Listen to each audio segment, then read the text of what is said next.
Good morning.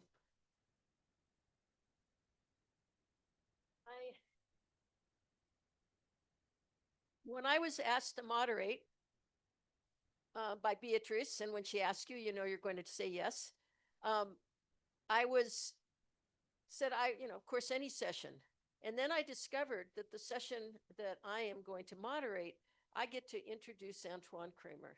And there couldn't be a bigger honor. Antoine has been a leader in forest genetics of oaks and integrating population genetics and evolutionary biology. He has done research on so many topics. Currently, he's a senior scientist at INRAE, which is in Bordeaux, and he's really triggered and initiated the collaboration of doing oak research across Europe, which is just really amazing because we haven't been able to figure out across one country in the United States. And Antoine and his collaborators built up this amazing research program. They built common gardens, they collaborated on their science, and they've been funded now recently, but it's been going on for a while, is a program called EvoTree. So we have a lot to thank Antoine for, and I've always just really been inspired by the research that he's associated with. His current interests address future evolution on the context of environmental changes using microevolutionary approaches. He links genetics, genomics, modeling, ecology, and now he has won so many awards, and we're not been doing awards, but the one that I will mention is that he received the iOS Lifetime Service Award at the 8th International Oak Meeting that was held in Morton. So we've got to at least mention that. With this, I will let Antoine present. Thank you.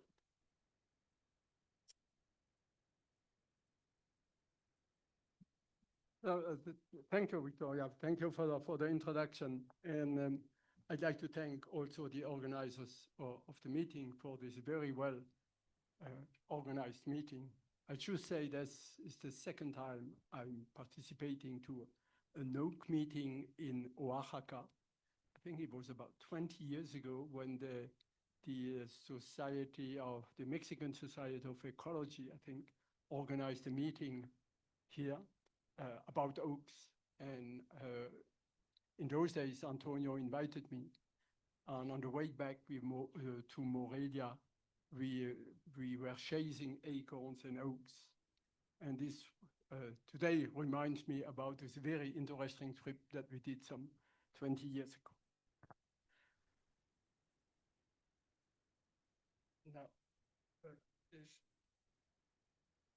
Now, I will be talking today about temporal genetic changes. That means evolutionary changes in oak species. This is a central question, I should say, today, not only in the scientific community, but in the public at large. It is often stated, and it is claimed, that trees, and oaks particularly, would not be able to cope with climate change due to their very long generation and due also to the velocity of climate change. But what do we know really about evolution going on in oaks? Is it so slow that oaks may not be able to cope with climate change? We know, based on many experiments conducted since, I would say, about 56 years ago, through provenance tests, common garden experiments in Europe and in other countries, there's a lot of variation and differentiation between population, between present population, that means geographic variation, but of genetic origin. So in some cases, in most cases, actually, with local adaptation, as we've also seen yesterday. But we don't know how fast this differentiation came into place, how fast local adaptation was achieved. And this is very important today, because there is, again, environmental change. I would like to know how fast evolution would be going on and help trees to get adapted to these new conditions. Now, we know about some genetic changes, at least phenotypic changes. Trees today do not behave as they did, for example, 100 years ago. So there's phenotypic changes going on. And what we also would like to know, if these phenotypic changes, if there's a genetic component in these phenotypic changes, and if so, if this genetic component can lead to adaptation, is it adaptive or not? About phenotypic changes, we know, for example, that trees, oaks particularly, are growing much more than they did, for example, 100 years ago at the same age. They are fruiting more. We have data on that they did some 30, 40 years ago. They're also flushing much earlier. These are among changes that we can notice phenotypically.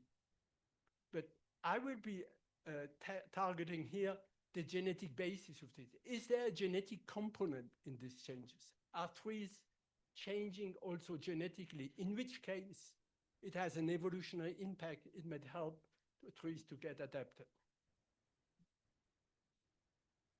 So what I mean by genetic changes, it's temporal changes, not differentiation of today's population. It's changes over time. And the time frame here is not geological time frames. It's contemporary time frame. I'm talking about here a few decades to a few centuries, okay? This is about the time scale on which we get predictions by IPCC, which is usually about the next century. And when I'm talking about changes, genetic changes, it can be at the genome level or the phenotypic level, about phenotypic threats. I won't be talking today at the genome level. This has been investigated in the same experiment, but I won't have time today to touch on that. I will only be talking about changes of phenotypic threats, but again, it's not a phenotype, it's a genetic component of the phenotypic threat. I will talk. So, about temporal changes. I will be talking about two different time frames which we could access to study changes over time. The first time period that we will consider is the transition between the so-called Little Ice Age and today's period. In Europe, in general, in the Northern Hemisphere, during the last millennium, there was a very cold period between the 15th and the 19th century, which was called the Little Ice Age.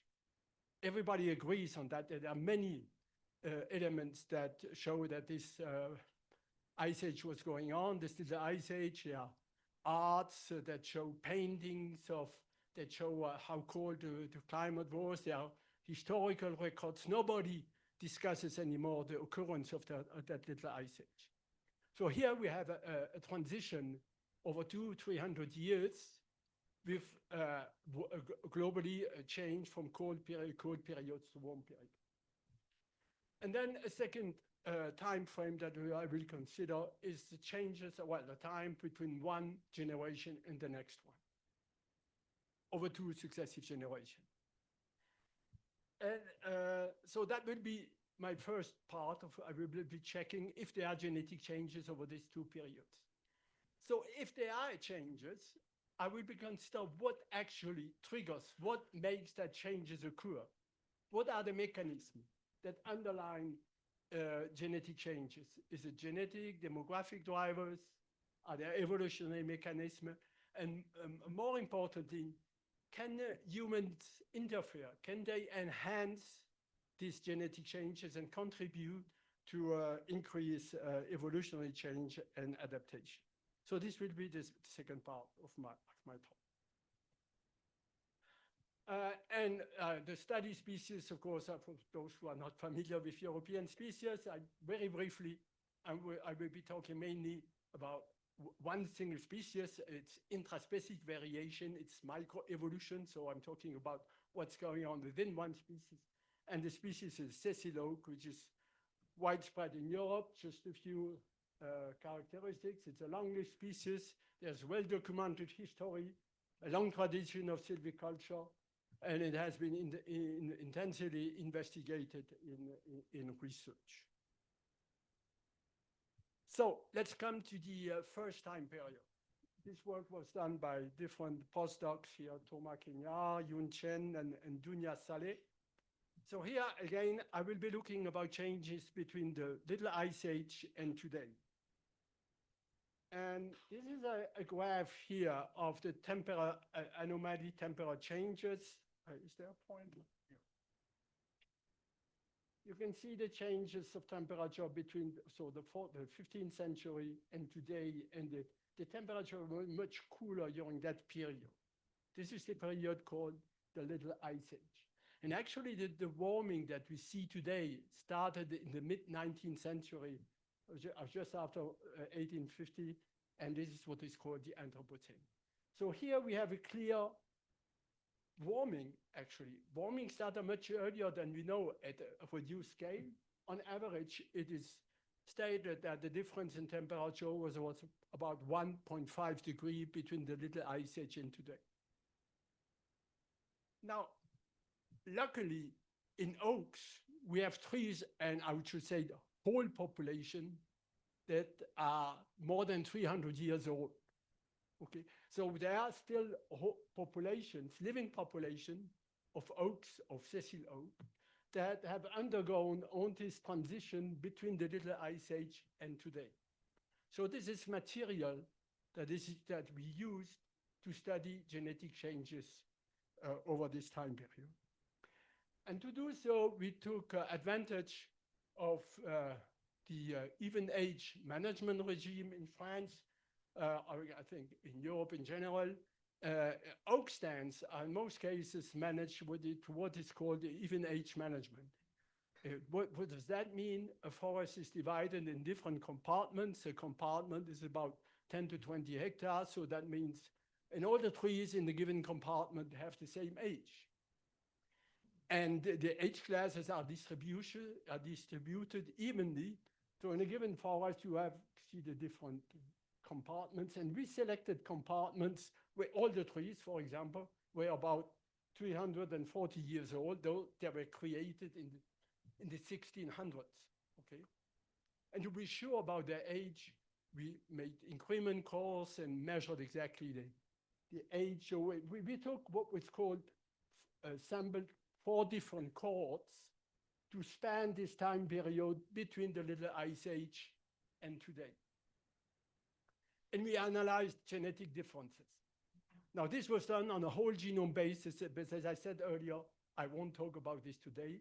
I will be talking about the changes or genetic changes of phenotypic traits. And to do so, we sampled 50 trees in each cohort, already 10 minutes, okay, and created open pollinated progenies, installed open pollinated progenies in common gardens.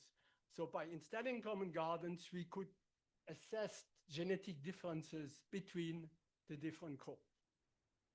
And this experiment was repeated in 3 different forests in France. And we assessed in the common gardens the different traits, growth traits, phenological traits, physiological traits. Well, I'm going right to the results. And the question was, do we see differences between these different cohorts? So, and we know this difference because we raised common gardens are genetic differences. And these are the traits in red that show differences between the different cohorts. And usually that change with temperature that occur during this period. Growth traits, phenological traits, and a very few traits of physiological traits. But most interestingly is we saw also different trends. For example, during the cold period, growth was decreasing, which is represented here in the tree forest. And during the warm period, actually growth was increasing. So you had fluctuating variation consistent over the tree forest. Now let's come to the second time period. So here, a second time period was changes over two successive generations.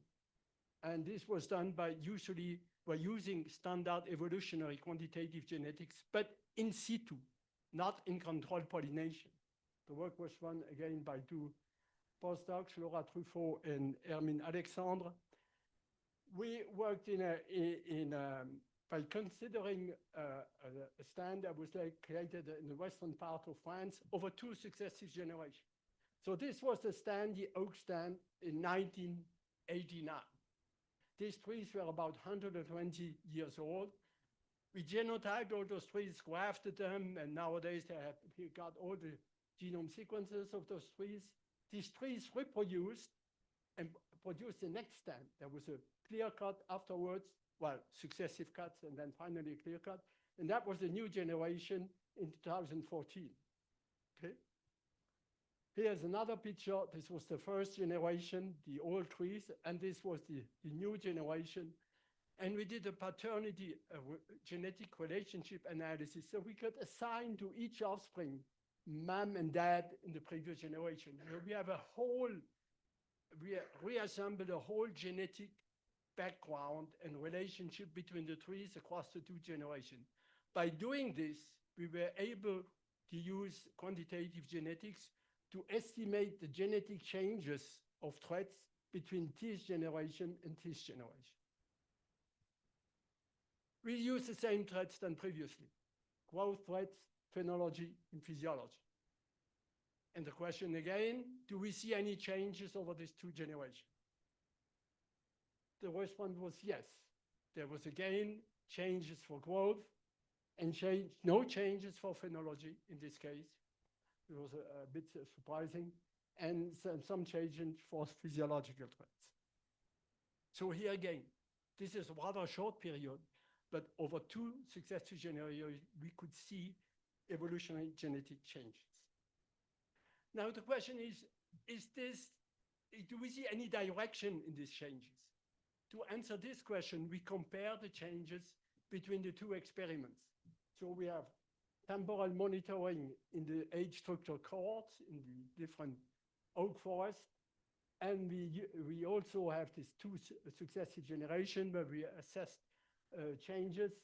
And the question was, do we see similar changes, for example, during the warming period? And the question is yes. And similar changes were more growth and denser leaves.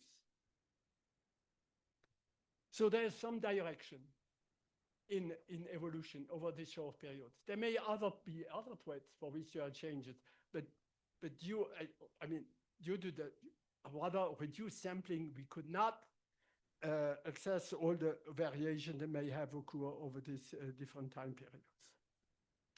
So this is the first part of my, okay, we had still 5 minutes.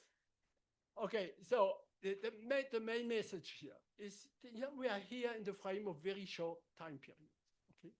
But we see genetic changes, evolutionary changes. Now the question is, what are the drivers?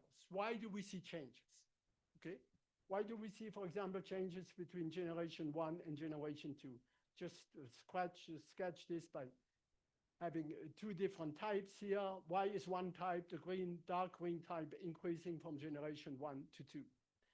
Genetic changes occur, first genetic changes occur over generation turnover. This is where the genetic makeup of a population changes. In order to get changes, you need resources and mechanisms. There's 4 different ingredients that are absolutely necessary that changes occur. So first, you need some resources. There needs to be diversity in your population. If you don't have diversity, you cannot evolve, okay? So that diversity is absolutely necessary. And you need recruitment in the next generation. Of course, there's no recruitment, there won't be possibility. It's quite trivial.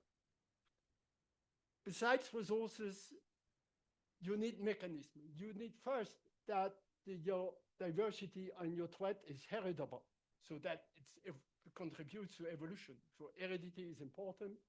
And you need some kind of mechanism that filters your population. In this case, it's selection, either natural or you also anthropic selection. Now these four, I would say, ingredients, diversity, recruitment, heredity, and selection are the main drivers of evolution. And they're all necessary in order that you get genetic changes and evolutionary changes over time. Now let's consider the question is, okay, if we have these four different ingredients, are there some that actually humans or could manipulate in order to enhance evolution? Let's first consider diversity and heredity. Well, diversity and heredity, there's not much that we can do. It's mostly a legacy of the population history. The level of diversity in a population is the result of history. There's not much we can do about it. It's there. But luckily, in trees, and particularly in oaks, we know that there's a large level of diversity. So we are rather on the good side. It's an intrinsic property of the population, standing variation within the population, so it can hardly be manipulated. Now that these two concepts, these two ingredients, diversity and heredity, can be united in one, let's say, parameter that is used in population genetics, which is called evolvability. Evolvability is the capacity of a species to evolve if there is an evolutionary mechanism, for example, like selection. Recently, there has been a review on, it's very difficult to estimate evolvability in population because it's the genetic variation of fitness and it's difficult to assess fitness. But we were able to do that in the two oak species, Petrea and Robourg. And I plotted here the values of evolvability of Petrea and Robourg in comparison to the values of evolvability that have been compiled across all plant species where evolvability has been estimated. And you can see that the oaks are rather have large values, are the extreme, are the Q of the distribution, which means that they have a very high potential for evolution. So we have seen diversity and heredity, which cannot be manipulated. So what can humans do? Well, it's either on selection or recruitment. I'm sketching here the demographic evolution of an oak stand according to image management, but I guess it's the case in several other systems. What you can see is you start with a very high level of seedlings, and quite rapidly, natural selection will screen your population, and in the very 21st years, more than 95% of the seedlings are eliminated by natural selection. And so there are three levels where silviculture can actually enhance evolution. It's either by getting the larger size of the region for recruitment. It can be by manipulating the age at which you implement artificial selection, and it can also be by the level of selection that either natural selection or artificial selection will impose on your population. These are the three levels where, okay, 1 minute. Recruitment is so far not being a problem in oaks. There's lots of fruiting, and we have a student and did recently a compilation of data and of recruitment in different oak stands over the last 2 decades. And actually, fruiting is increasing over time and also over climate. To conclude,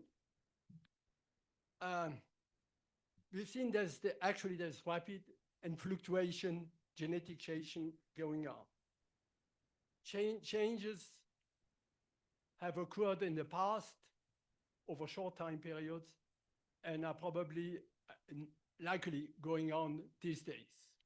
we have imposed a given time span. If we have reduced this time span, probably we would have seen even larger genetic changes. And these changes can be enhanced by human action. To conclude, really, I can use a metaphor inspired by science, but also rock music. All species, all plant species, are involved in a race with adaptation to cope with climate change. Okay. We are behind, and the species are slightly behind the climate change, and that's no problem, as long, this is what is called the adaptational lag, and that Victoria showed yesterday. It's no problem as long as we can follow. Even if there's a lag, but if our speed of evolution is the same, then climate change, then we are still okay. So what this study has shown, that the race of trees is characterized by very few strides. If a stride is a generation, but a very wide and very long stride. And the ultimate conclusion would be, are there limits to the system? Are there limits to the adaptational rates? Can it crash? Can the race somehow crash at one point? Well, it can be if there are demographic collapses. For example, if you have a succession of extreme events, if your population gets completely eroded or extinct, then of course it will crash. But in most cases, mortalities due to climate change are never extreme. There are still always some surviving trees that would constitute the base population for the next generation. There's possibility for resilience. There can be collapse of recruitment, which we have not seen so far. There can be evolutionary stasis because changes may go in different opposite directions to the climate change. Climate change, if the steadily increase of temperature or CO2 may go in one direction and the occurrence of extreme in another direction. And the last point might be erosion of diversity. We have not seen so far any erosion of diversity. Well, thank you very much for your attention. I'm ready to answer.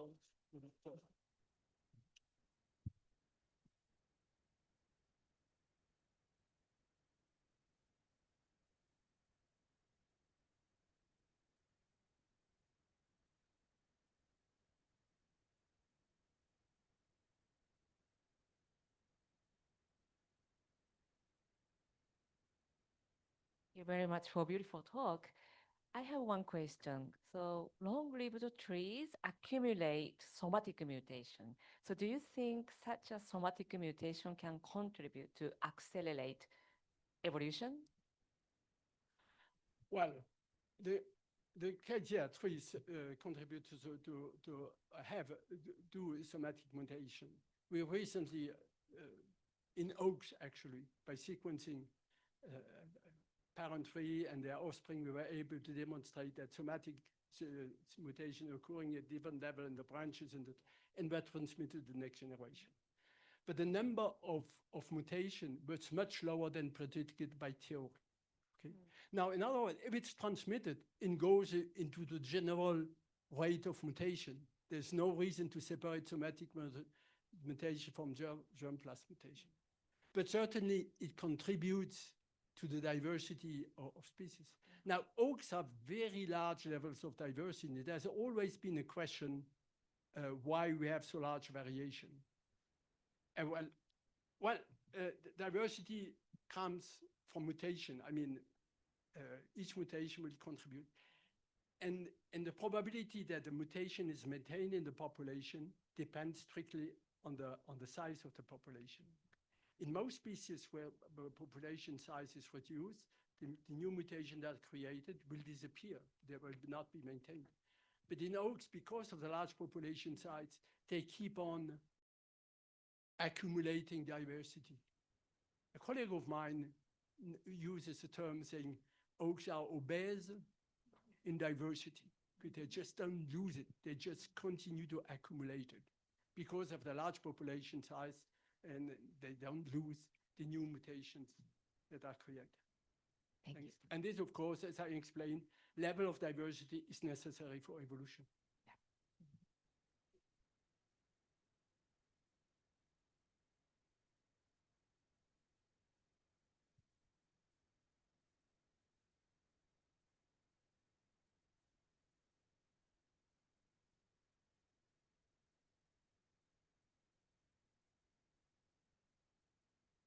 Our next speaker is Botond Boldizsár Lados from the University of Sopron, the Forest Research Institute, and the Department of Forest Genetics in Hungary. A PhD student and research assistant at the university. Graduated with a master's degree in forest engineering in 2021 and is currently a research assistant and oak enthusiast. Welcome to the conference.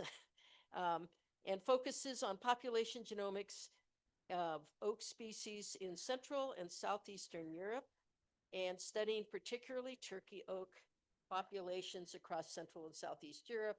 Investigation includes genetic diversity, local selection, and potential of adaptation to climate change. So let's welcome the speaker.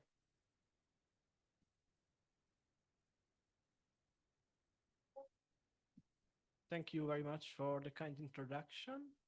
It is a very great honor to be the next presenter after Antoine Kremer. And first, I would like to say a huge thanks to the organizing committee for organizing this wonderful conference.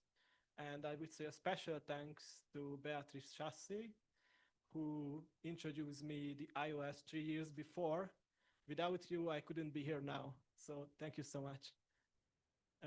My name is Botond Lados. I'm a PhD student at the University of Sopron Forest Research Institute in Hungary, in Central Europe. Together with my colleagues, we are working on the population genetics of Central and Southeast European oak populations in the context of climate change adaptation. But more specifically, my PhD focuses on the population genetics of the Turkey oak, the Quercus cerris. Although Europe has a much smaller species richness than Mexico, oaks are very important elements of European forest ecosystems, especially in Central Europe, where oaks dominate the forested areas. So the adaptability of oak species is particularly important for Central European countries like Hungary. In this presentation, I'm going to talk about how we use population genetics to support the climate adaptive sourcing of Turkey oak reproductive materials to promote the adaptation of native oak stands in Hungary. First, a little bit about the context.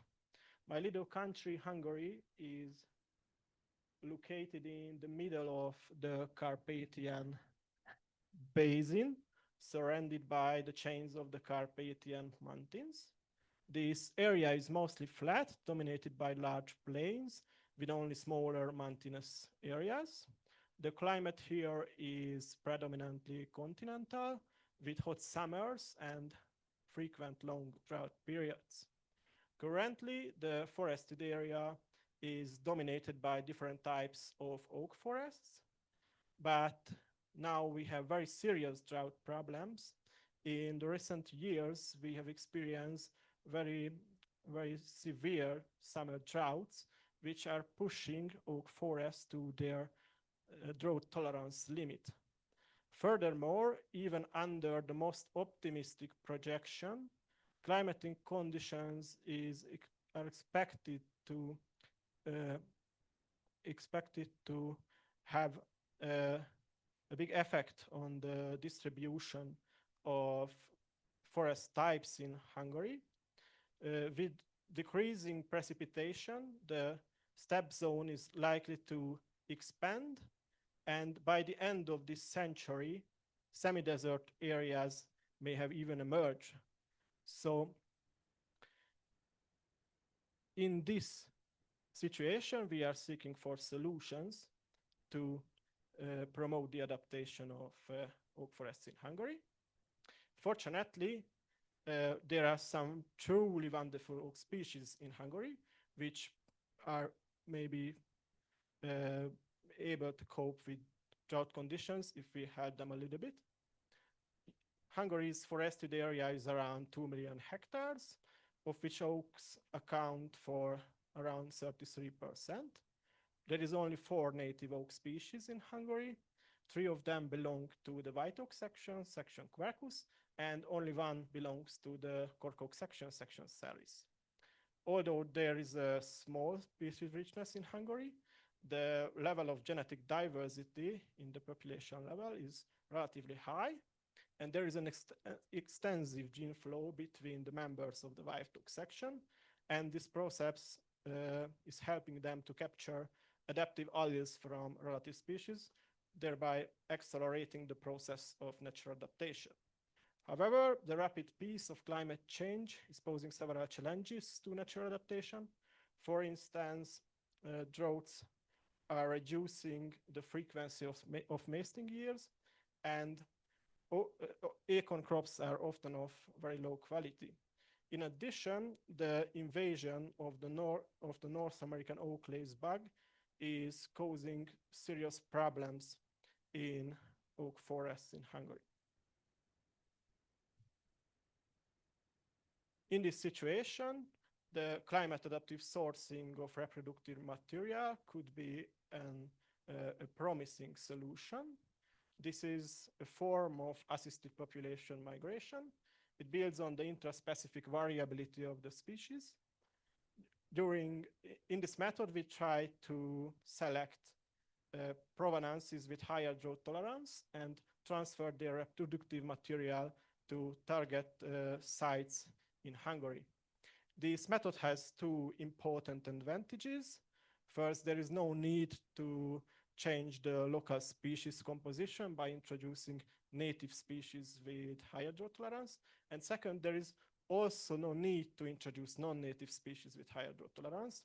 In a nutshell, our concept would be the following.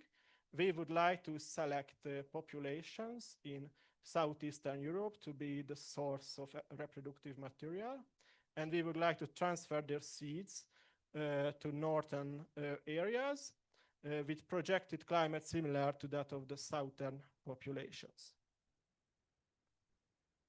For such a forestry adaptation program, Turkey oak could be a promising species.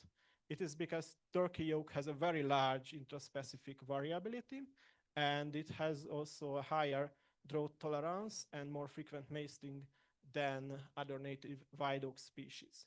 It's a very unique oak species in this region because Turkey oak is the only member of section cerris in Central Europe. Therefore, there is no gene flow with other native white oaks.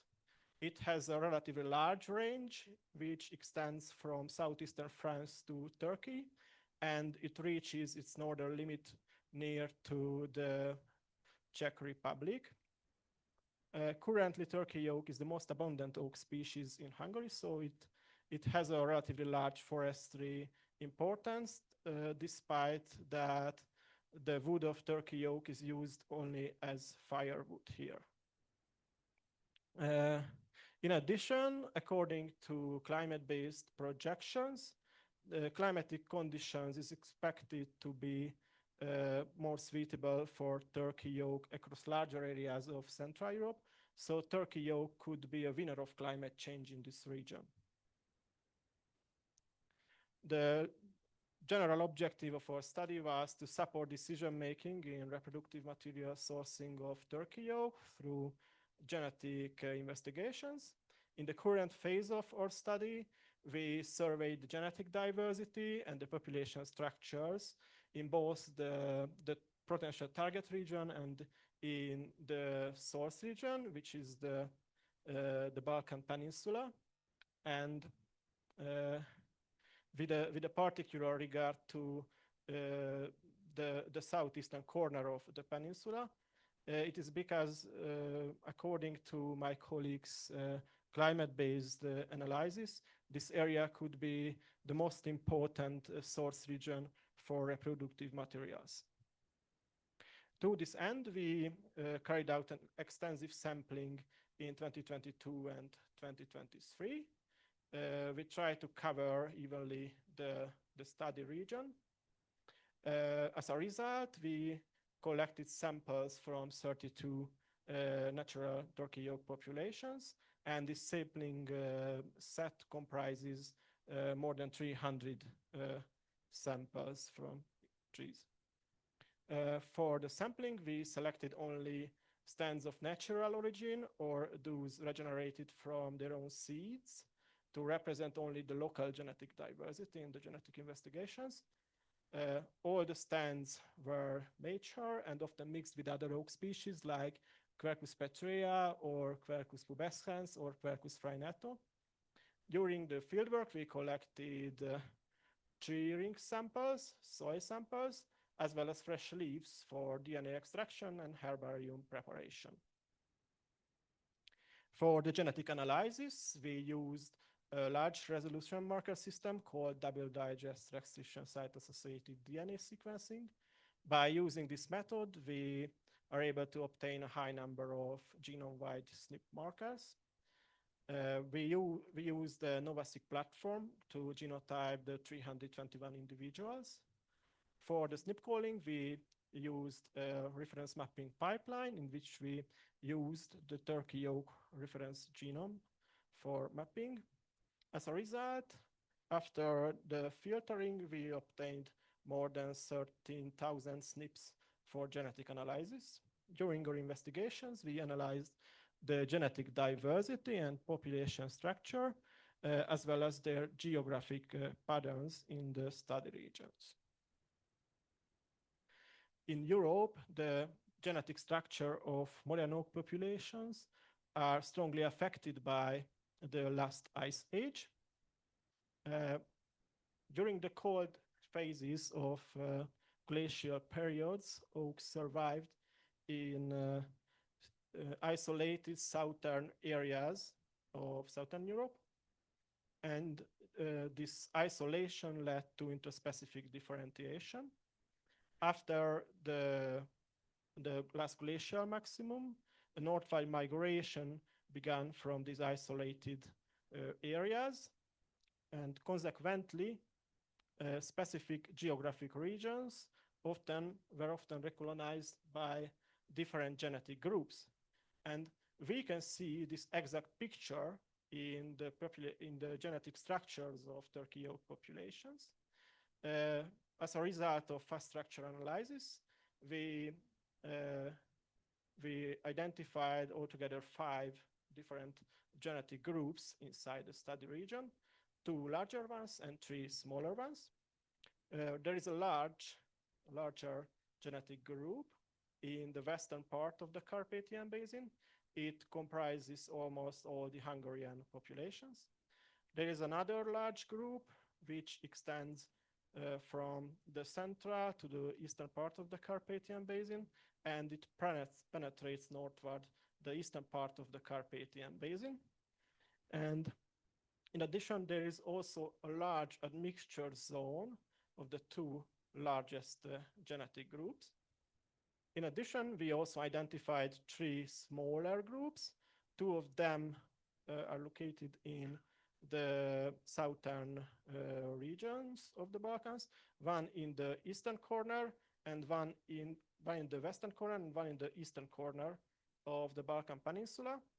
These 2 genetic groups most probably refer to the existence of 2 additional primary refugias which didn't participate in the northward recolonization after the last glacial maximum. There is also a unique population in northern Romania. The separation of this population is most probably the result of a founder event which altered allele frequencies so that the clustering algorithm separated these populations from all the others. In another approach, we investigated the genetic variability among populations. This is the result of a principal coordinate analysis.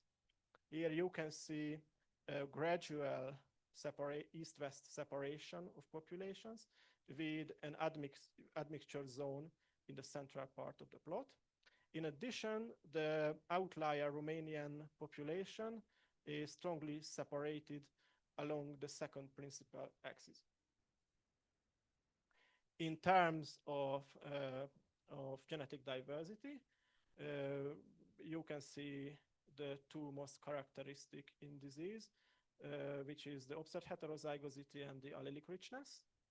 So in terms of the overall genetic diversity, we found a clear gradient in which the genetic diversity increases from southeast and southwest to the northwest. In addition, in terms of the allelic richness, the lowest diversity was found in the outlier Romanian population, which is further supporting the hypothesis of the former Thunder event, which not only affected the allele frequencies, but also reduced the number of allelic variants. But a more important result is that the lowest overall diversity was found in the southeastern corner of the Balkan Peninsula, which would be an important source regions for reproductive material for us. In contrast, the largest diversity was found in the middle of the Carpathian Basin, the potential target region. So in theory, we would transfer seeds from the low diversity region towards the highest diversity region. For this region, it is very important to explore the potential region why the Hungarian populations exhibit a higher genetic diversity. And if we compare the population structures with the distribution of genetic diversity, we can get an easy answer for this question. Namely, the genetic diversity is concentrated in the contact zone of the two largest genetic groups. So in this context, the Carpathian Basin acts like a huge melting pot of different gene pools, boosting the local genetic diversity.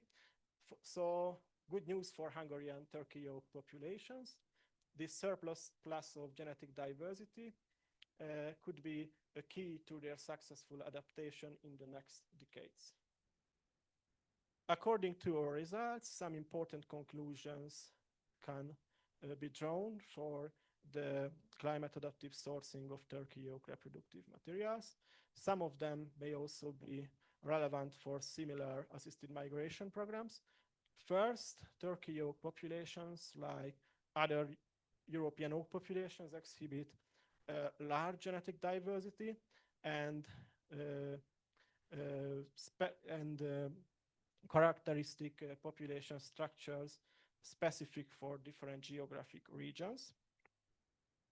In addition, the observed gradient of genetic diversity runs counter to our assisted migration concept, which involves the transfers from southeast to the northwest. So it raises the question, is it a good idea to transfer seed from a low diversity region to a highest diversity region? My answer is probably yes, because although the Hungarian population exhibit a higher overall diversity, southern populations may have drought-adapted alleles that are absent from northern populations.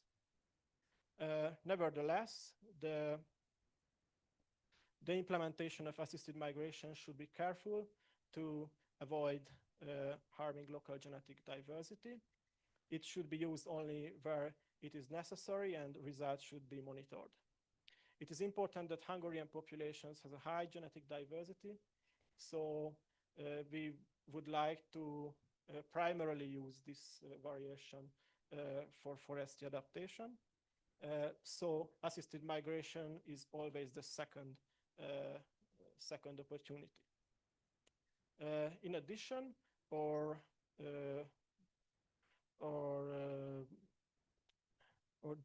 data set and the sampling network could be a starting point for the species genetic monitoring in this region. This would be important for assessing the species vulnerability to climate change and its adaptive capacity. For this region, we have made our dataset publicly available. It includes not only the genotype, but also the tree ring and the soil data, enabling more complex genomic analysis. In addition, this dataset is also suitable for educational purposes for those who are interested in population genetics and genomics. Thank you for your attention.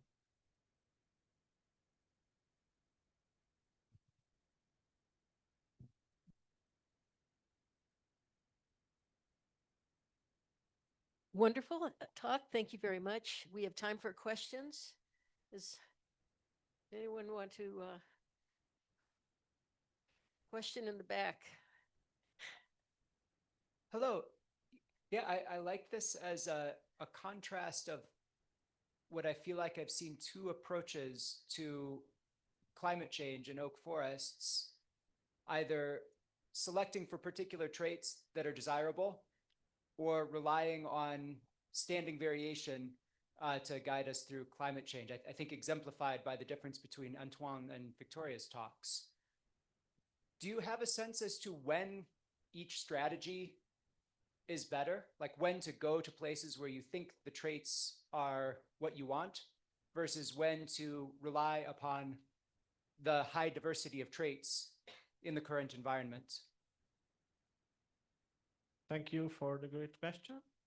I think the first option is the most optimal when you has only one limiting factor like drought. You can select genotypes for drought tolerance. But if you have more limiting factors, it is probably better if you have an overall larger diversity. And most probably selection, if selection could work appropriately, it could solve your problem.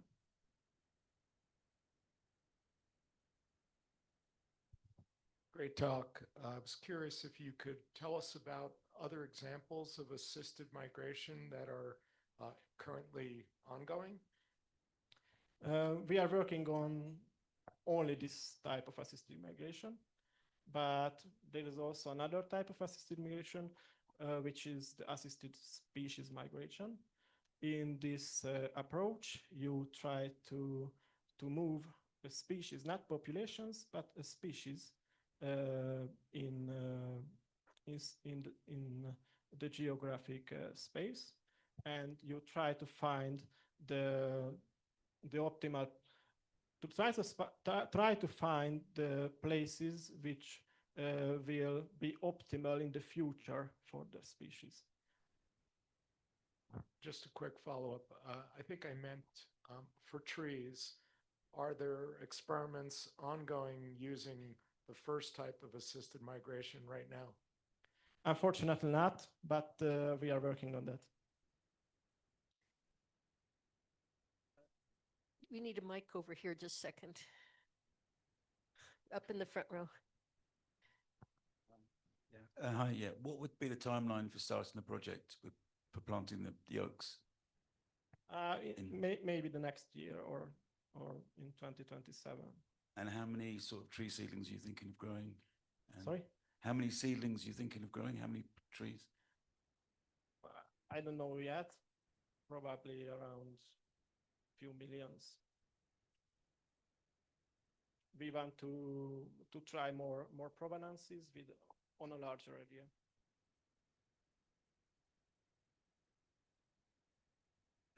Okay, if no more questions, let's thank him for a wonderful talk.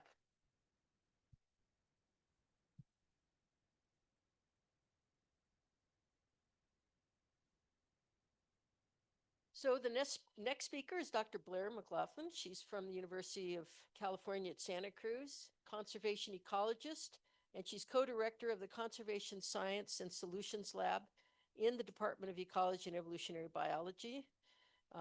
She's with students and collaborators. She works at the interface of science, conservation, and land stewardship. Her research focuses mainly on woodland and forest ecosystems in California. I've been watching her work for many years, and I'm looking forward to this talk. She has her PhD from Santa Cruz, did a postdoc at University of California at Berkeley, and let's hear your saying.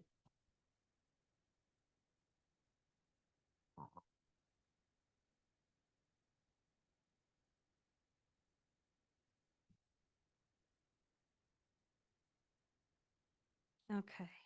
Thank you, Victoria. And thank you for everyone who's organized this amazing conference. It's my first time being here, and it's been incredible to meet all of these Oaks folks. I feel like you're my folks, and I didn't know you were all out there. Now you're all here together, and it's really exciting. So I want to talk to you today about oaks conservation in a changing climate. And the oaks I'm going to be talking about are here. This is where I live. And this is what many of us know as the biodiversity hotspot of the California floristic province. It's also the unceded ancestral lands of many native tribes. As you can see here, the oak woodlands are overlapping with many, probably most of the tribe's ancestral lands. And these aren't just co-occurrences. These lands have been actively stewarded and managed for millennia and continue to be today with practices like cultural burning. And so I just wanted to say to start that I think any oaks conservation effort really needs to incorporate this kind of restoration of the indigenous stewardship and relationship between the people on oaks. And I got some amazing advice recently from a colleague from the Southern Sierra Miwok tribe, which is, let's see, it's right up in here. It's the kind of blue oak lands. And I wanted to share this because we were talking about the challenges of when scientists present data on oaks, and we present the oaks as data, or we present these massive declines as data. For some people, these are ancestors and family members. So I just wanted to acknowledge that if there are people in the audience that have those kinds of indigenous ancestral relationships with oaks, this can be very painful. And then I think also for all of us who have these relationships that may not be indigenous relationships, but are a deep love for oaks, that we can bring in this kind of pain to what we are talking about. We don't have to always disconnect from it. And she was beautifully said, it's like when a doctor is talking to a patient's family, they might be talking about the mechanistics of a heart attack, but you're really talking about somebody's grandfather. So on that note, I'll do my best to navigate that and also share with you in this very short amount of time what's a lot of information with the goal of trying to help our oaks survive with climate change. Okay, so how do we help oaks survive with climate change? That's kind of like the key question that a lot of people have been talking about.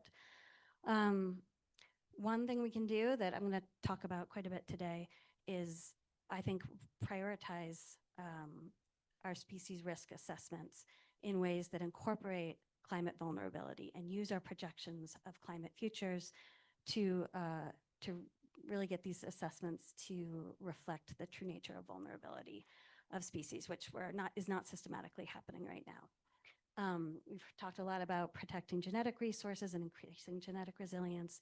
I'll show you a little bit of work that my lab is working on there. Using the existing landscape and the physiography of the landscape to identify climatic refugia and climatic nuclei, two kind of opposing concepts. One, about where in the landscape will oaks be able to persist, even if much of the surrounding region is becoming unsuitable. How can we enhance those places and make sure they're protected? And then the opposing concept of climatic nuclei, which is more like where are maybe small pockets of areas where the oaks are really going to thrive and be able to populate outwards in the future. I don't know if I'll have too much time to get to that today, but I wanted to throw it out there if anyone's thinking about those things. That's something we've been working on and I'm really interested in. And then we get to this question that was just asked about facilitated dispersal, which I think is maybe a better term than migration, because really we're not moving things from one place to another, but we are trying to help seed spread into places that are going to be more climatically suitable for it at the population or the species level. So that's a much more interventionist approach, and it's controversial, but maybe we can come back to that at the end of the talk. And I'm going to start with this question about species risk assessments. And by species risk assessments, I mean any of the frameworks and tools that we use to categorize threats and prioritize species. And in the US, we have like the Federal Endangered Species Act, some state level similar acts, and I know there's similar things for other countries. The one we're going to focus on here is the IUCN Red List, because that one is kind of globally used, it's authoritative, and it has a lot of impact on policy, conservation priorities, funding priorities. Like even the iOS in its grant program uses the Red List status to prioritize which species to put money toward conserving or researching. So I think getting these right is actually quite important.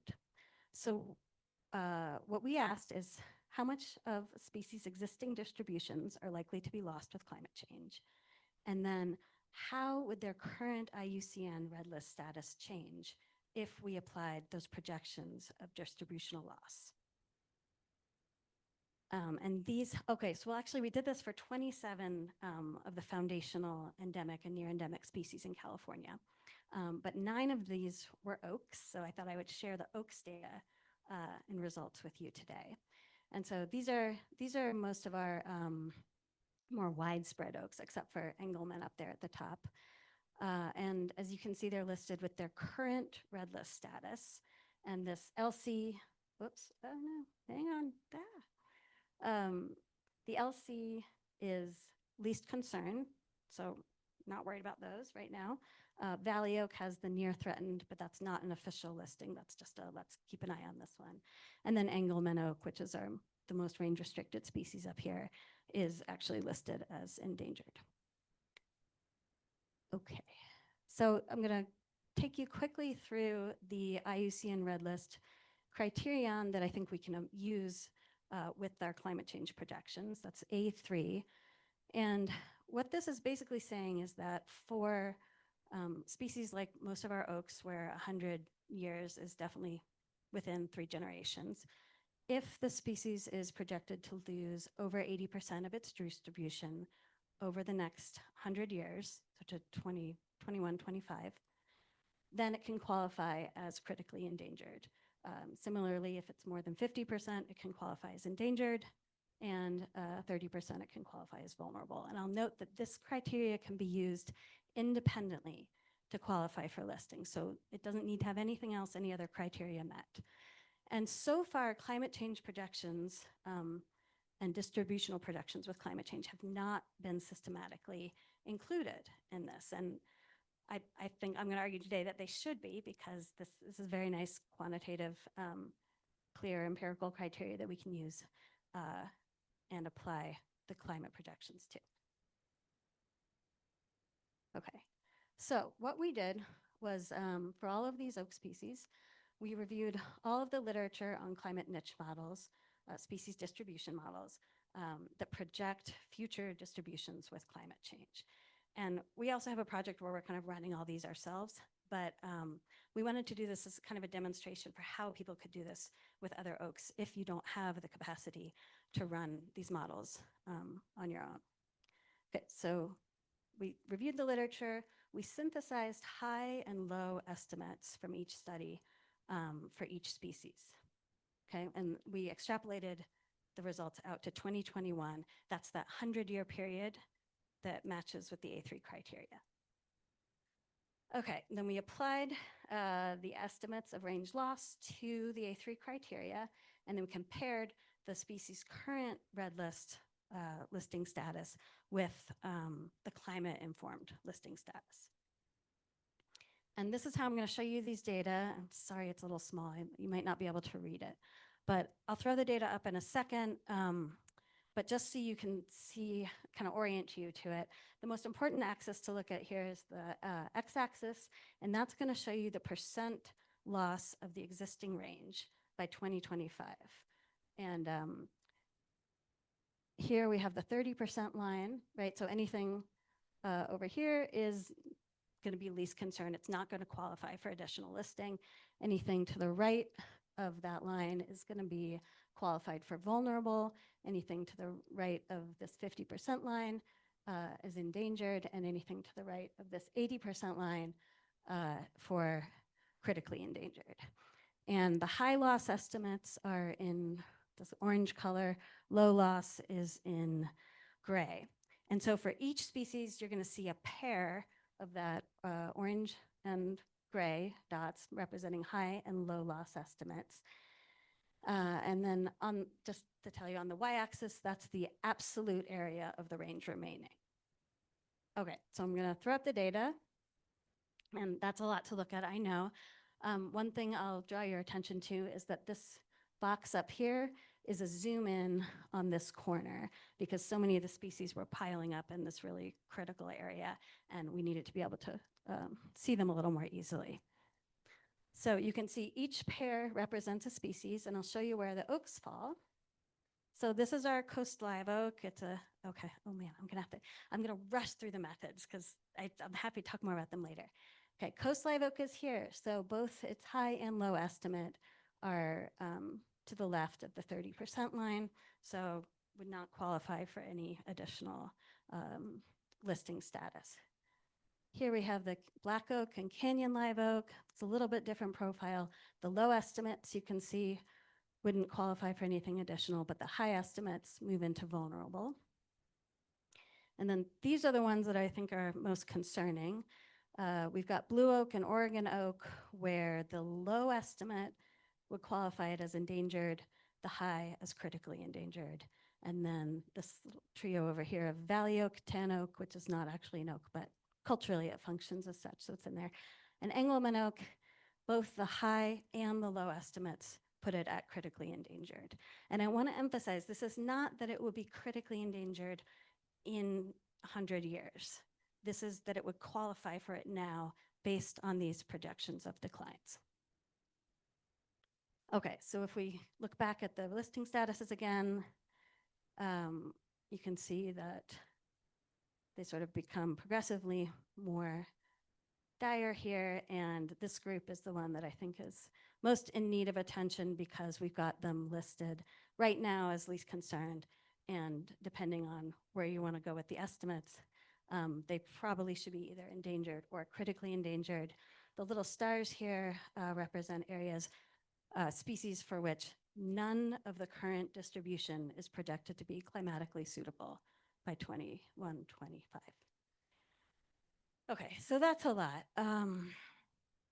But I think by kind of looking closely at this, we can try to prioritize things and give these species the attention that they deserve and need.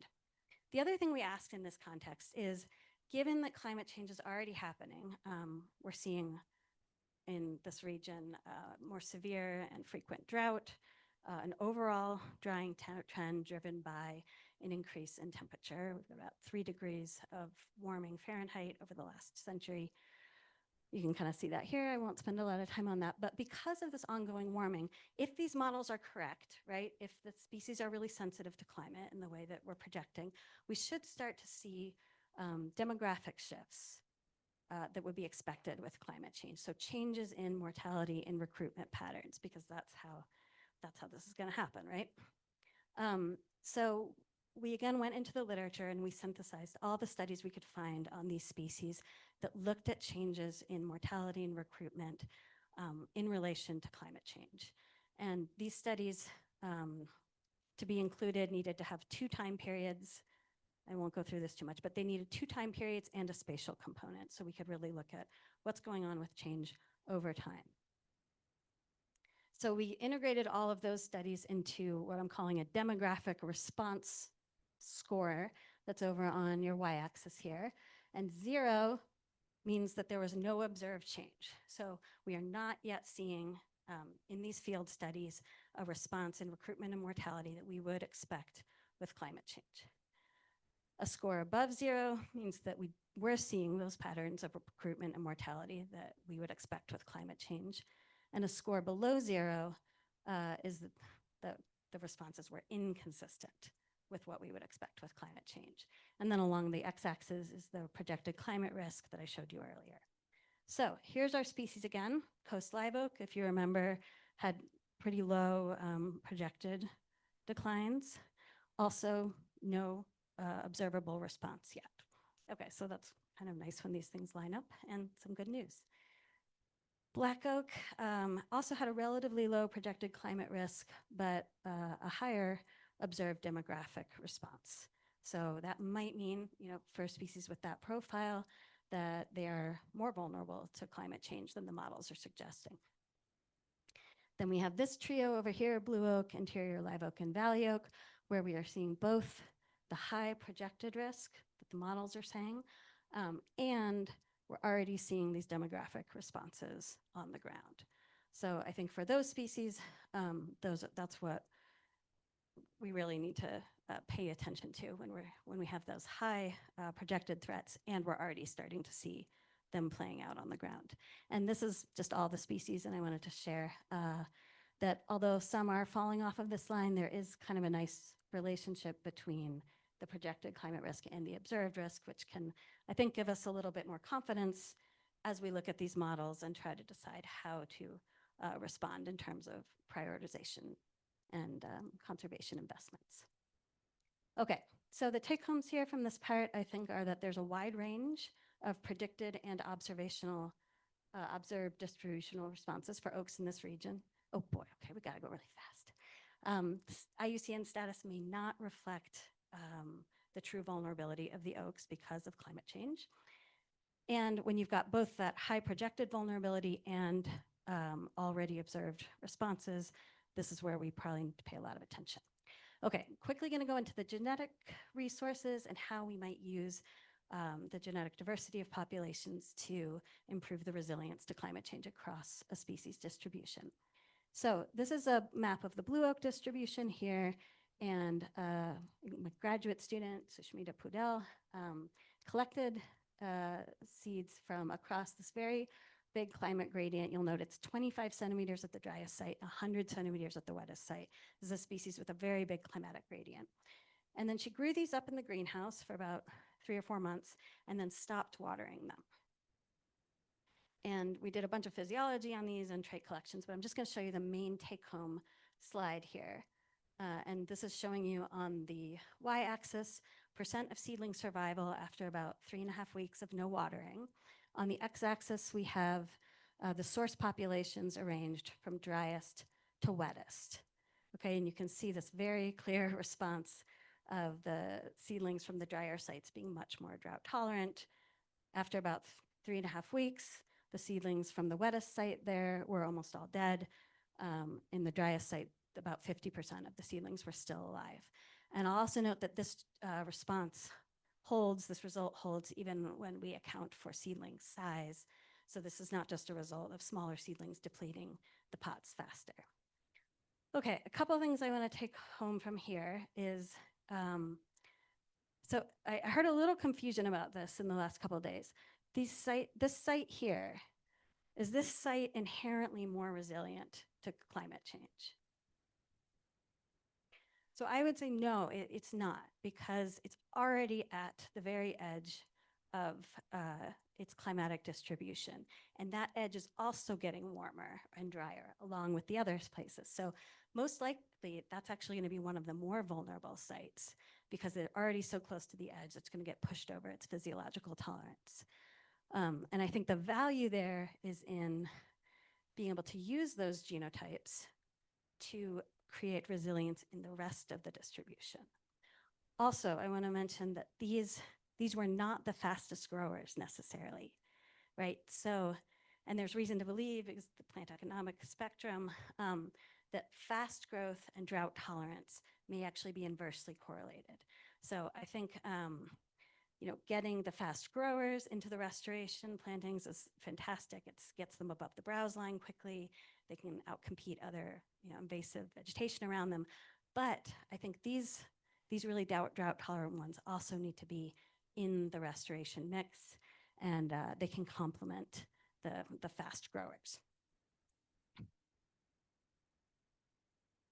Okay, Oh, and the other thing I wanted to mention is this is creating an urgent problem because those really dry sites where those drier adapted seedlings were from, those are the ones that we're likely going to lose first with climate change. And I'm showing you this. This is a map of aerial mortality surveys. Okay, from 2015 during an extreme drought that we were having. And it's the blue oak distribution, the red is dieback, and most of those dieback sites are at the very dry edge. Those sites that are declining are the same ones that we have the seedlings that are showing high drought adaptive capacity. So I think there's a real urgency to getting to these sites, collecting before these populations are lost in situ. And I think there's a really important role for people from arboretums and botanic gardens and others to make sure that this genetic diversity doesn't get lost. We may not know exactly where it needs to go yet, but we know that we don't want to lose it. And so we've started doing some experiments. This is kind of getting to the question, are there any experiments going on of facilitated dispersal, where we've collected its sites. These red dots are all the very dry sites where we were starting to see declines. We were collecting seed from the trees there.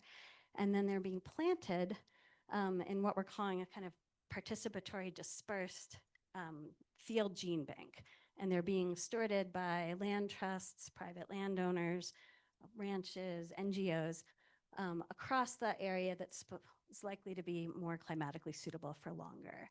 And this is also an experiment because we planted them with locals and we're looking at how they're doing over time. And this has been planted for about 8 years now.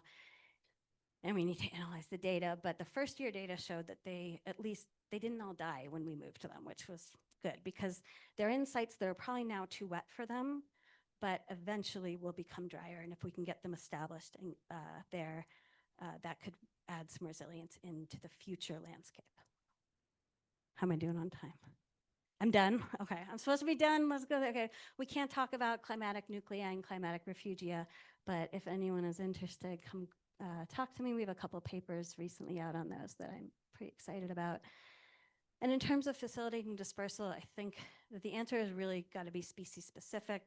Some of these, you know, if we have the whole range projected to be climatically unsuitable, I'm not sure how much short-term evolution is really going to be able to deal with that. So this, for those species, that may require a different response than some of the other ones that, you know, we may be able to do more just with moving populations. Either way, I think this is it's a slippery slope to get on, and should be done with a lot of humility and hopefully with the inclusion of a lot of different land stewardship community perspectives. Okay, lots of people to thank, lots of hands in this work, and I'll take any questions.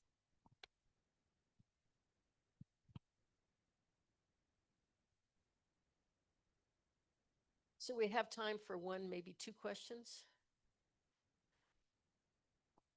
Yes, thank you. Just wait, yeah. Thank you so much.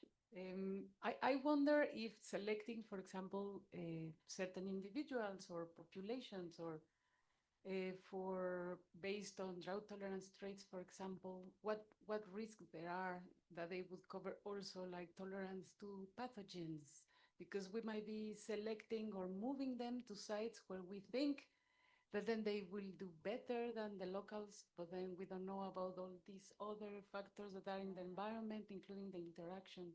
So what do you think about that? Yeah, I think that's a great question. And yeah, we did notice that, or we have data on the those really dry adapted ones are actually more herbivore and disease resistant as well.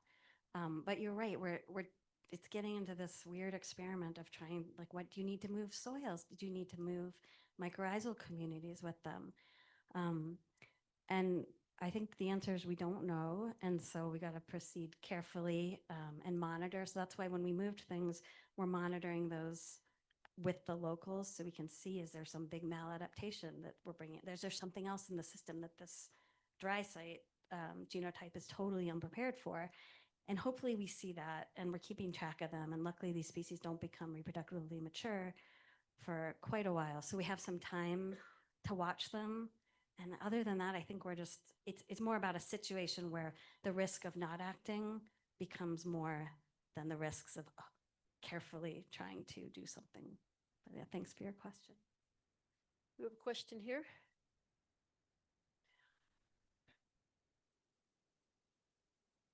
I have a more general question. I was just wondering, is there any evidence that there has been extinction of species, of oak species, for example, since the last glacial period during the post-glacial warming, or even, let's say, the previous cycle as well? Let's say during the recent two warming cycles, has there been any extinction of oak species? Any evidence for that or not? That's a great question for Victoria. No, I'm just. You know. It's a difficult question. I mean, but No, so generally what we have is oaks are doing well.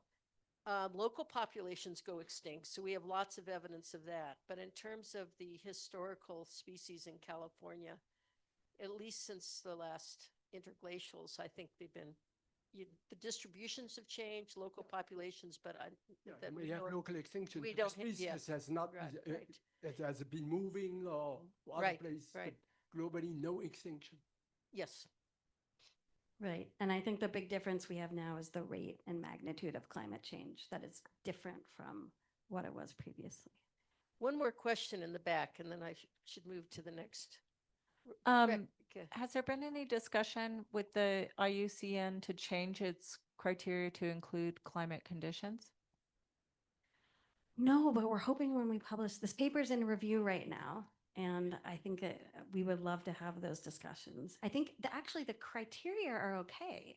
It's just that it's not being applied right now. People are not applying the criteria that already exist to the projections of declines with climate change. Okay, let's thank our speaker for a very good talk.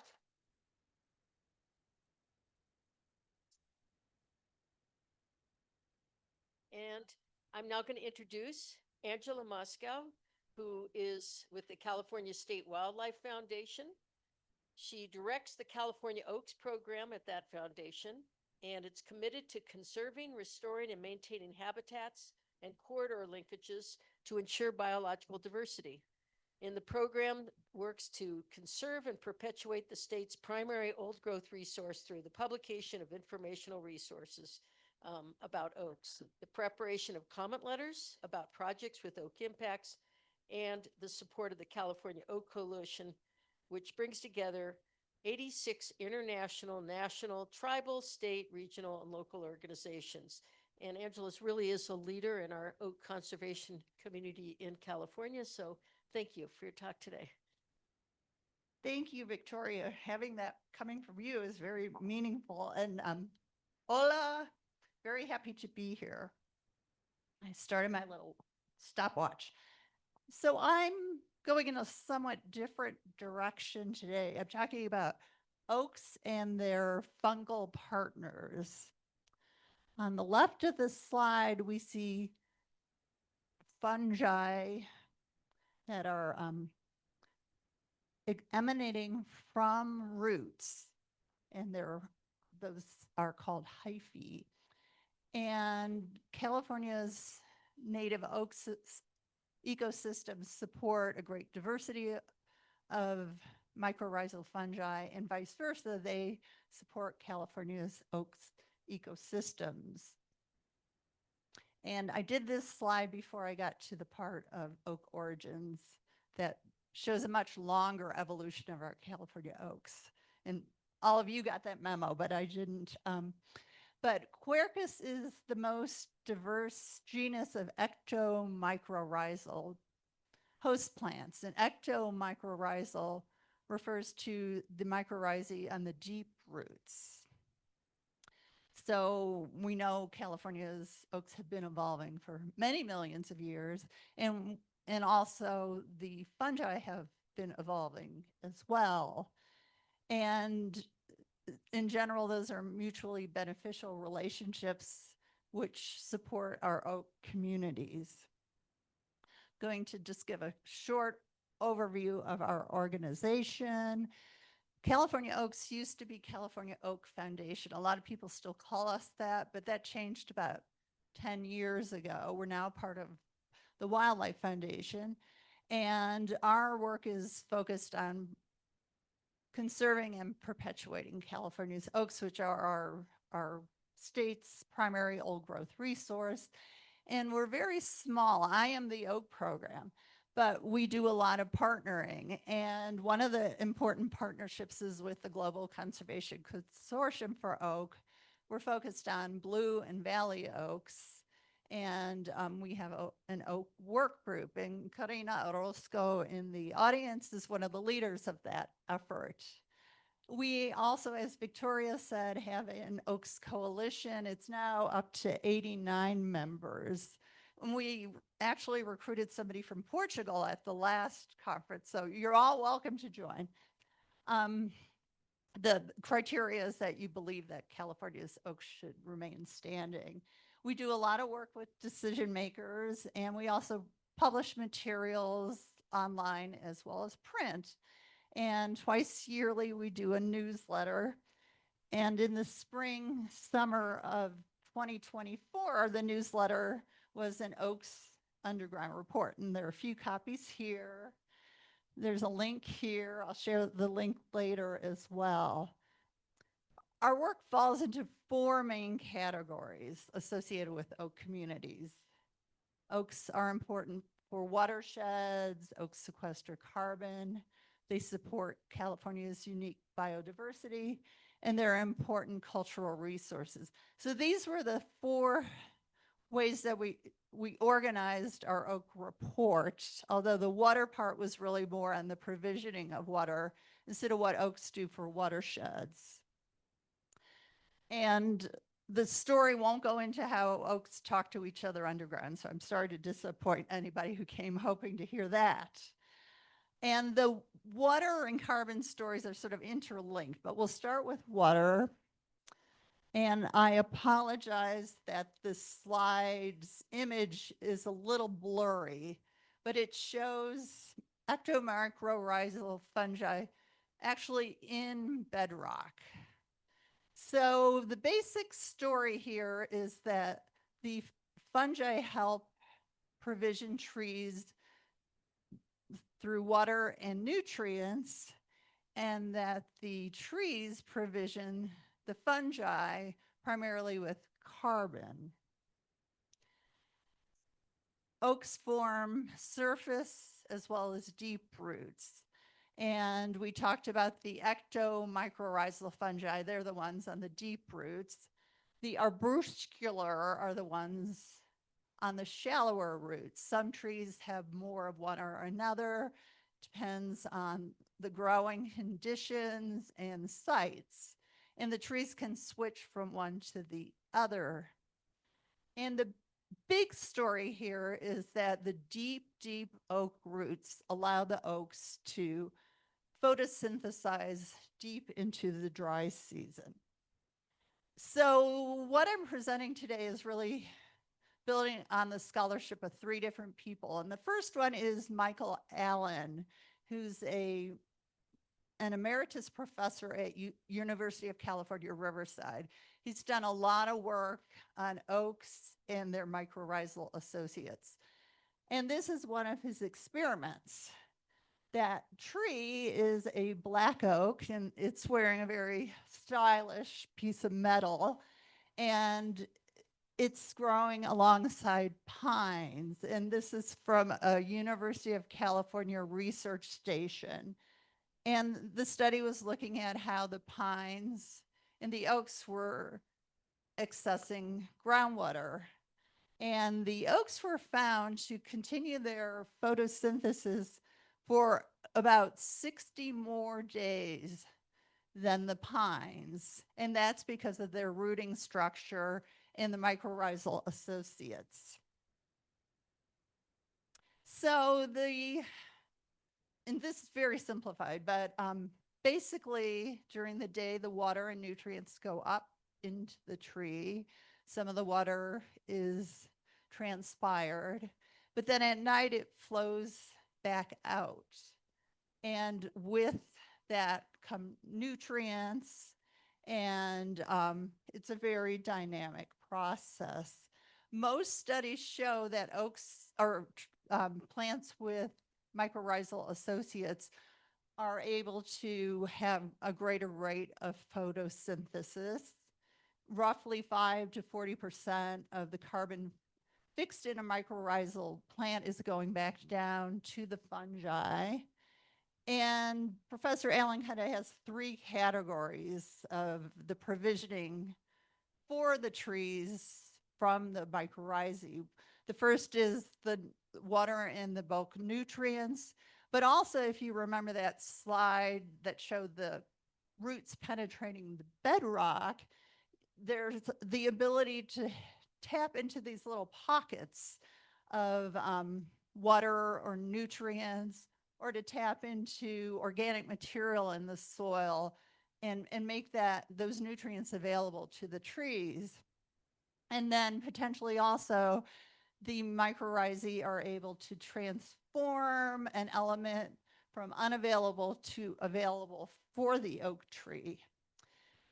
We looked at a figure on an earlier slide about the estimated carbon that's going down to the mycorrhizae. In one of the sites, it was 34%. That carbon's also going into the soil. It was found 3 meters deep under live oaks at one site. And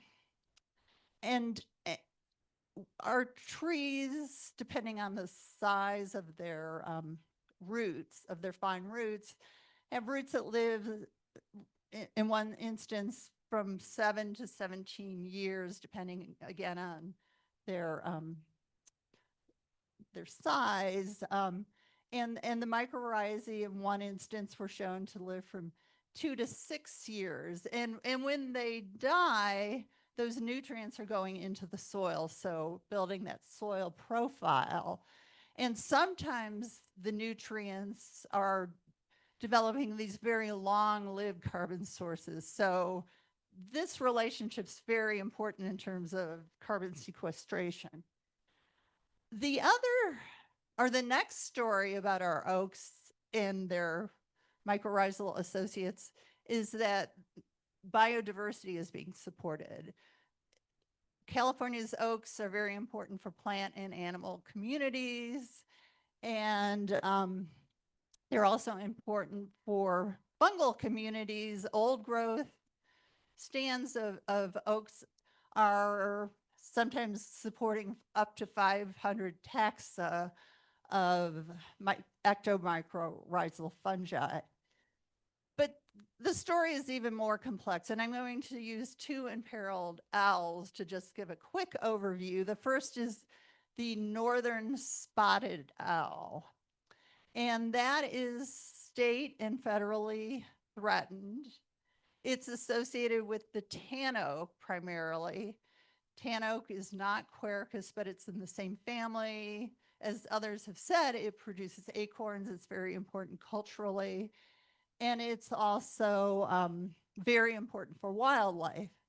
So what does the northern spotted owl eat? It eats the northern flying squirrel and the red tree vole. What do they eat? They eat the fruiting structure of mycorrhizal fungi. Another of our imperiled owls is the California spotted owl. And here we see a lovely picture of some of the truffles, which are the above ground fruiting structure of oaks that we're talking about right now, of the fungi. And the California spotted owl lives in a number of forested areas of California, including in the very populated Southern California basin. And in that area, the spotted owl likes to eat the San Bernardino flying squirrel. Well, what does it eat? It eats these fungi, and there's nitrogen deposition from the fossil fuel burning in that area because of, again, the large population centers and also agricultural production. And then we're also experiencing drought. So those fungi are being impacted, which is impacting the prey for the owls and the owls. So 2 populations of California's owls are up for federal Endangered Species Act protection. Now, the last story I'm going to tell about our oaks and their fungi is a cultural story. And this is based on the scholarship of Kat Anderson and Frank Lake. And they, in 2013, did a study that was looking at the stewardship of mushroom communities through about 2/3 of California in the pre-European times. Blair talked about the stewardship practices for oak woodlands and forested lands that probably many of you have some knowledge of, which date back millennia. But this work also shows that it also involves fungal communities. Fungal communities serve important sources of food, medicine, tinder, and dye. And so their study did a number of things. They produced tables that showed fungal communities and their associated plant communities. They worked with native consultants and also DNA analysis to develop those tables. And then they also did a couple of case studies in forested areas of California. And in talking to Kat, she said that Native Americans were, and I think many would argue still are, even though we have this horrible legacy of California's treatment of its Native communities, but Native Americans are an essential part of the ecology of oak woodlands and oak forests. This picture is of Frank Lake. Not only is he an eminent researcher with the Forest Service, but he's also a member of the Karuk tribe, and he's holding 2 hedgehog mushrooms. And one of the findings that was in their study is that cultural burning was super important for the oaks and the mushrooms. And some of the effects are it improves growth and diversity of mushrooms. There are fewer plant diseases. It opens up the underbrush. It reduces leaf litter that may block the emergence of the fungi. It reduces crown fires, and it creates a beneficial environment for plants and animals. They also hypothesized that these practices were also beneficial for tree growth, for larger, healthier trees. And then they also spoke about some of the practices that help to perpetuate the mushroom communities. So my last 2 substantive slides are about protections for fungi. Our organization spends a lot of effort arguing for protections for oaks, but fungi are also not well protected, nor are they well known. Only between 5 and 8% of fungi are actually scientifically described. And some other countries have more advanced protections than the United States. This picture is from the Czech Republic, and it shows one of the fungi being protected at a reserve. It's a fungi that's associated with old growth oak and beech stands. In the US, at least when we published our little report in 2024, there are only 2 fungi that were listed under Federal Endangered Species Act, and they are both lichen. And looking through the literature, the only other protection I found was in the forest plan for 3 different Northwest states for federal lands. And it goes back to our friend, the northern spotted owl, and there's some fungal protections in an amendment to that plan. So we have a lot of work to do, both above ground and underground. So these are the 3 folks I've already thanked.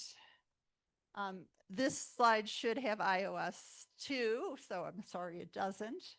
But my dear friend and former colleague, Janet Byron, volunteers her time and always edits things. So I always thank her. Our executive officer is someone who's been compared to Simone Bolivar's sister. She's just out of control in her efforts to protect California's natural ecosystems and particularly oak ecosystems. It's such a pleasure to work with her. And then the last person I'm going to pick on, I don't know if he's in the room, is Paul Manos, who suggested I should do this, well, that I should list oaks and their fungal partners after I presented at the last iOS conference on oaks and threatened and endangered species that are associated with them. So that's what I set out to do. Unlike many in the room, I'm not somebody who's familiar with genetic technologies or any of that. And so I started to compile these lists, but then Professor Allen said, because of new technologies that, to quote, or to paraphrase, Oak Origins allow us to sort of pop the hood and look at the molecular structures. The naming is really not there for our fungi. So you younger folks, maybe that's the project that you want to take on at some point. So that's what I had to share with you today.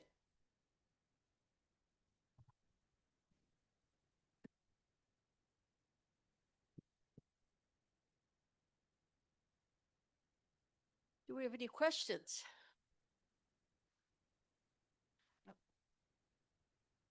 Give. Yes, question in the back. Thank you. Hi. If you were planting a native species of oak, how would you sort of try and introduce native mycorrhizal networks? What would be a simple way, like leaf litter or? You know, that's a question Blair can talk about a little bit more. I, many decades ago, worked with a project that's at Point Blue Conservation Science, students and teachers restoring a watershed. And I know they've done some work with inoculation of seeds, of acorns. And I think that was in collaboration with some of the research that you were doing, maybe, Blair. You know about that project? Yeah, they did some, I think it was soil inoculations in their plantings.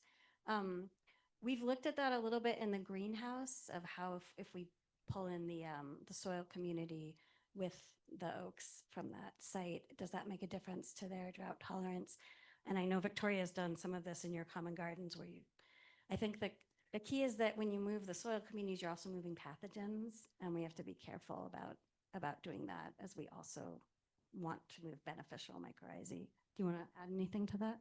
I would just say that, as it turns out, mycorrhizae fungi are really highly dispersive. So, so if you do your plantings, they will get there. In fact, if you try to do experiments and without them, it's really hard. So that is probably the least of our problems, but in terms of local.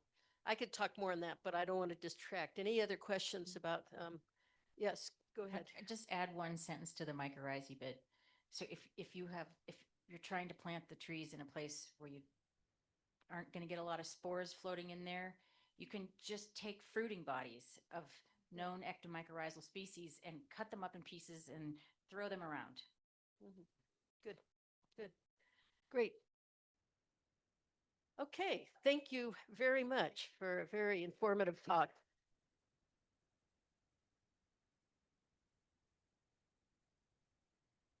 So the last speaker of the session, I know, is up to his role as providing us with a stimulating talk, and this is Kieran Altas, and he's on the Committee of Evolutionary Biology at the University of Chicago. He's interested in the biogeography and evolutionary history of oaks, and he's also interested in oaks in Mexico. So from looking at it from microevolution to populations, through extensive fieldwork across it, across Mexico. Karen uses population genetics, molecular phylogenetics, and spatial occurrence data to address questions about plant evolution and biodiversity. Thank you.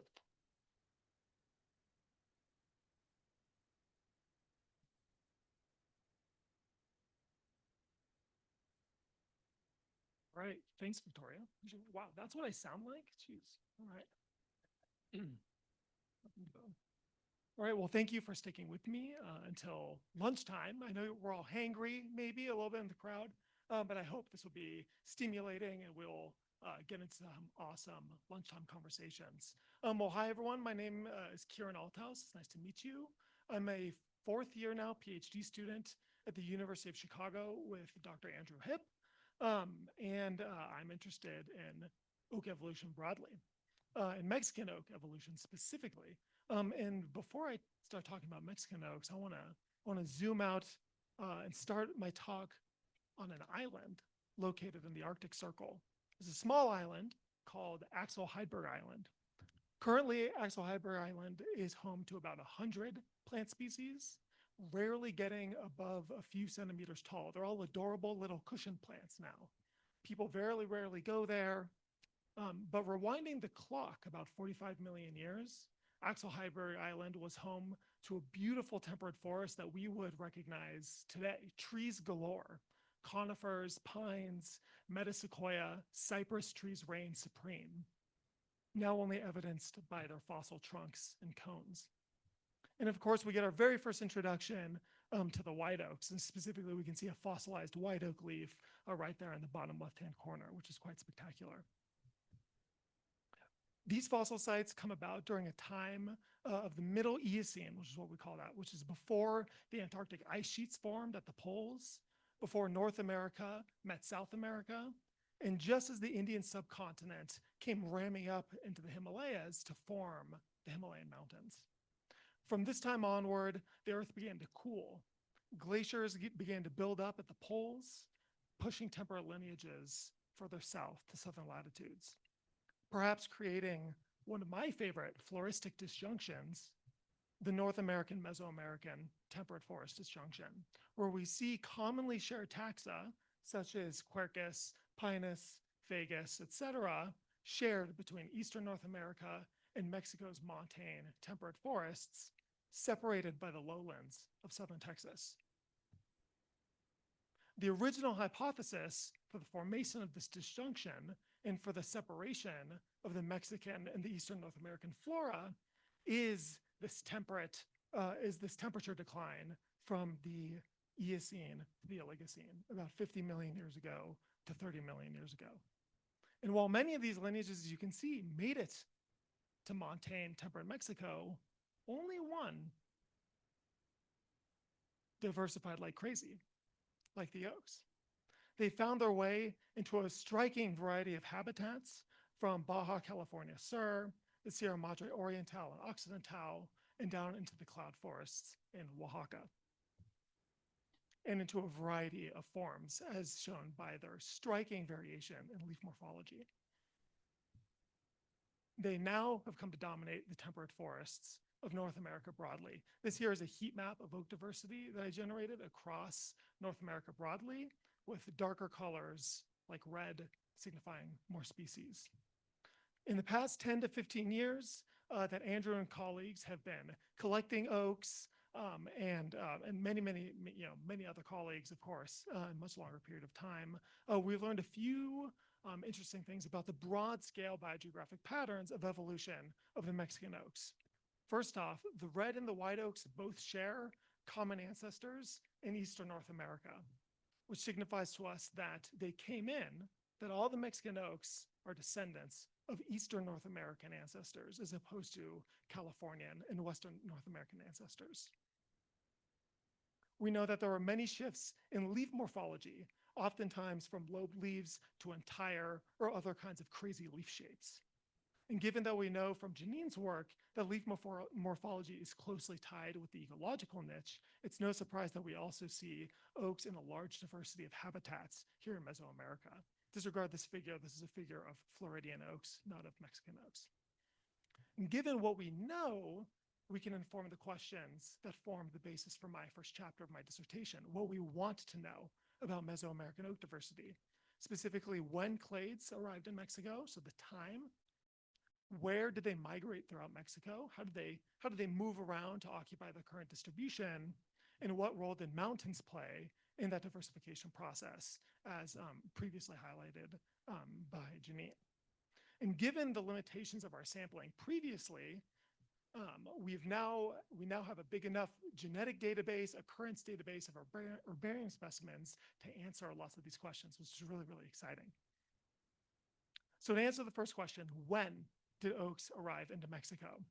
First, we generate a large phylogeny here colored by section. Excuse me, everyone who studies the cerris and the old world oaks, I just colored them in black because they're not the focus of the study. But they're there, they're all there, I promise you, and they're all great, I love them. So first we generate a big phylogeny, and we see that the red oaks and white oaks are monophyletic reciprocally. Okay, that's nice. And then we use fossils to inform the timing of when these lineages originated. So for instance, if we find a red oak fossil that's 45 million years old, we know that red oaks are at minimum 45 million years old. Does that kind of logic make sense? And so we can use information like that to stretch out and inform and reconstruct the timing of the evolution of these two lineages, which is what we did with this fancy math software that I understand, Beast2, to form this time-calibrated phylogeny, where branch lengths are stretched to represent time in millions of years.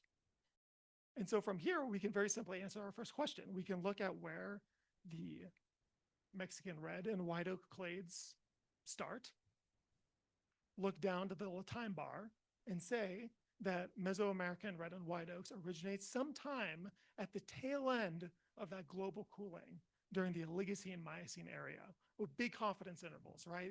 These models with genetic data are highly uncertain. But somewhere in this time period, in about this 10, 15 million year time period, we think the oaks of this area originated. Okay, so question one answered. Question two, where did oaks migrate once they got to Mexico? To answer this question, I utilized a massive data set, which I have no thanks, which I have to thank all of you for helping collect over the years. A massive data set of thousands of herbarium specimens, all collected in the Global Biological Information Network, GBIF. So I could gather occurrence data for example, Quercus macrocarpa and Quercus rhizophila. And I can assign every species to a broadly defined geographic region that I felt best encapsulates the basic ecology and biogeography of the region, right? Obviously, the United States and North America broadly is much more complex than I've simplified here, but models are models, and overcomplex models are really hard to run. So what I did, Quercus macrocarpa, you can see mostly occurs in the orange region, and Quercus rhizophila mostly occurs in that redder region right below it, Eastern North America, and the Sierra Madre Oriental. And so we would color the tips by those colors, as evidenced right here, where we have our big phylogeny of now just the New World oaks, so all the red and all the white oaks that occur here in North America. And each of these colors represents that species in one of those biogeographic regions. And using that, and again, another fancy Bayesian model that I don't understand, no one here understands, we can reconstruct back in time where the ancestors were and how they got to where they were, which is kind of awesome. We can reconstruct the path these oaks took using just, big asterisk, the information contained by the present day distribution of oaks. So now if you turn your attention to the map on the right side of the screen, I'll illustrate how both red and white oaks together, hand in hand, moved throughout the New World once they got down to Eastern North America. So what happened was from Eastern North America, both red and white oaks, again, sympatrically, this is important to stress, together, moved down through the Sierra Madre Oriental, down in the Trans-Mexican Volcanic Belt, and then simultaneously split to move down into the tropics, eventually resulting with Quercus humboldtii in Colombia, and then up through the Sierra Madre Occidental, ending up with one oak making it back up to California, Quercus engelmannii. Okay, so that's how both red and white oaks, sympatrically together, hand in hand, moved throughout North America. What we call, in Andrew's paper, the 2018 paper, the sympatric parallel radiation was truly sympatric in parallel. And so just to kind of grossly outline that one more time, and as a comparison between the arrival of other temperate genera like pines, viburnum, and all the other stuff maybe you guys don't care about so much, we can look at our phylogenetic inference. So what I did, fossils, completely independent of my study, and then fossils from other temperate genera. We see that the arrival of oaks, according to my phylogenetic inference, corresponds very closely, you'll just have to believe me, that this corresponds very, very closely with the arrival of pines in eastern Mexico, so in the Sierra Madre Oriental, excuse me. Both our oak fossils, independent from my study and my phylogenetic study, both show that that oaks come into the Trans-Mexican volcanic belt at around the same time, about 17 million years ago, which corresponds to our first findings of viburnum fossils, another really important temperate genus. And then finally, we see that oaks get to the tropics 10 million years ago, along with our first evidence of fossil oaks in Guatemala and the occurrence of all these other temperate genera. So what's fascinating here is that we see that the two most diverse tree genera, but excluding Crataegus, like the hawthorns are crazy, I'm sorry. The two most diverse tree genera in Mexico both arrived, according to my phylogenetic inference and then some fossil data, before everyone else did. This has to be taken with a huge grain of salt. The fossil data is incomplete, right? Fossils are notoriously finicky, hard to find. There's biases everywhere. But I think this is quite a striking pattern. Pines and oaks, the pine oak woodlands and the forests here in Mexico were the first to get there, which is really cool. Okay, so now on to my final question. I'm going through this fast, which is nice. We can get to lunch early. What role did mountains play in the diversification of oaks? I think this, thank you, 10 minutes. We're golden. This is great. I think the relationship between mountains and diversity was first and probably best exemplified by this diagram by Alexander von Humboldt, showing that showing how vegetation changes as you move up in elevation gradients. And this now, to all of us who can drive and fly places, is kind of a banal point. But I think it's kind of striking that the difference between low elevation Andes and the high elevation Andes is latitudinally equivalent to a 50-degree change in latitude. Isn't that fascinating? So going from coastal Panama, this is about sea level, that's me in a rainforest, coastal Panama to about coastal Alaska is the gradient you get compressed in the mountain chain. Given that we know that Mexican oaks are primarily distributed in the mountains, it brings to question whether or not and how mountains contributed to the diversification process, and if they utilized this epic kind of transition in vegetation turnover as you move up in elevation. And specifically, we wanted to know how elevation and or topographic heterogeneity, essentially how rugged or bumpy, the landscape is, and how that applied to diversification rates. So I used two models. Again, I'll breeze right through it. This model that's called that. All I'll tell you is that what I did for each tip, like Quercus macrocarpa, which many of you are familiar with, I said, are you in a mountain mostly, or are you mostly not in a mountain? And I promise I did this quantitatively, like there's stuff involved. Are you or are you not in a mountain?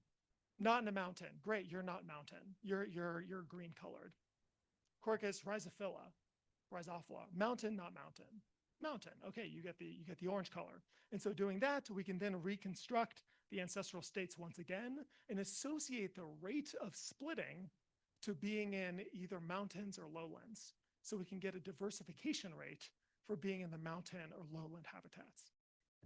Similarly, I use another model that assigned quantitative variables, so actual numbers, not just a binary state, mountain, not mountain, to associate diversification rates too.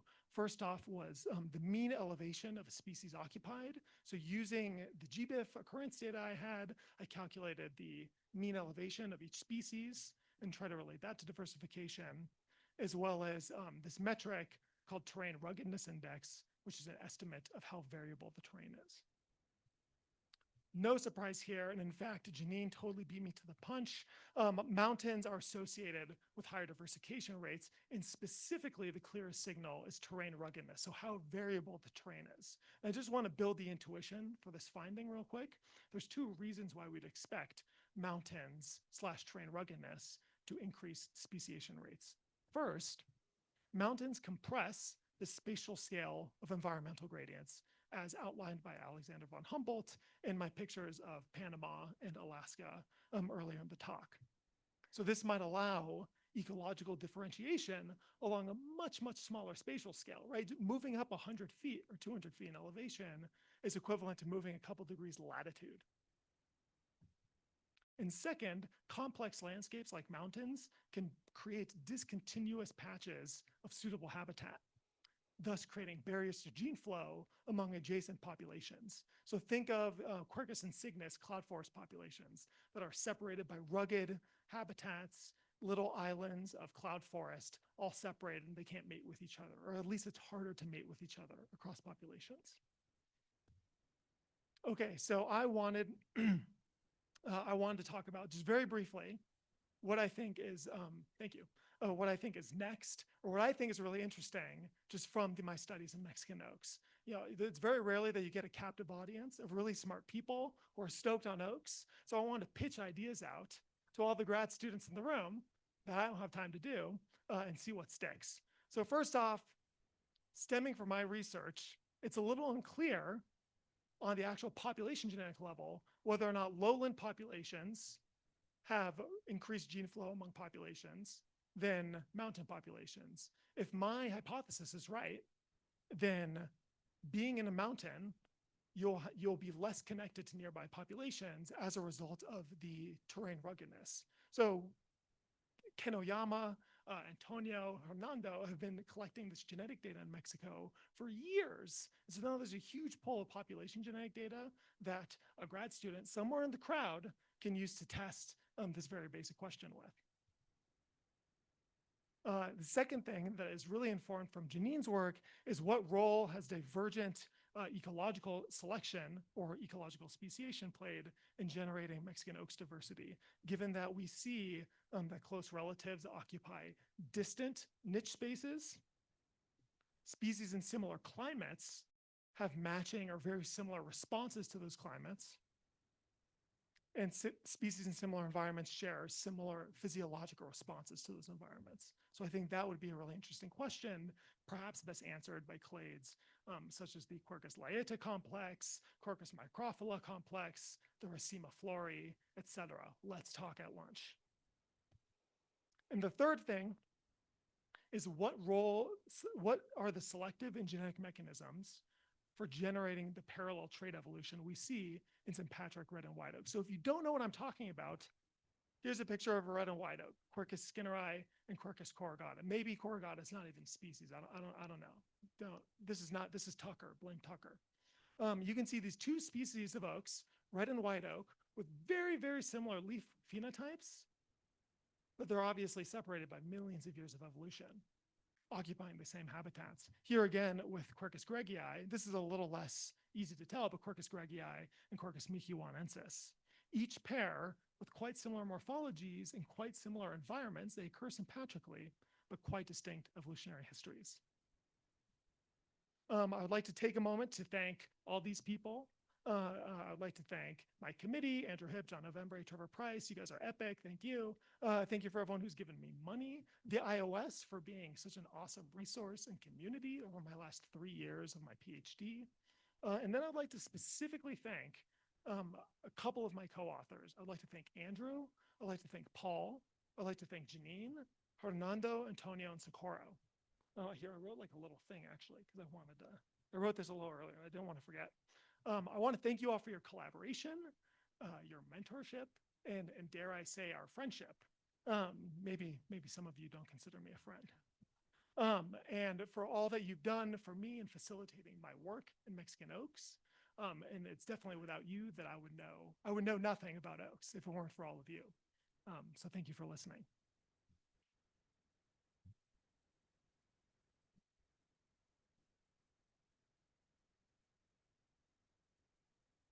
All right, we have time for questions.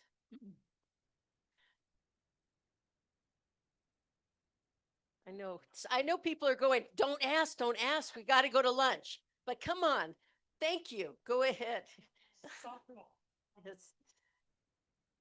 No. And yes, yeah, no. Oh, okay. I did have a question. First of all, very good talk.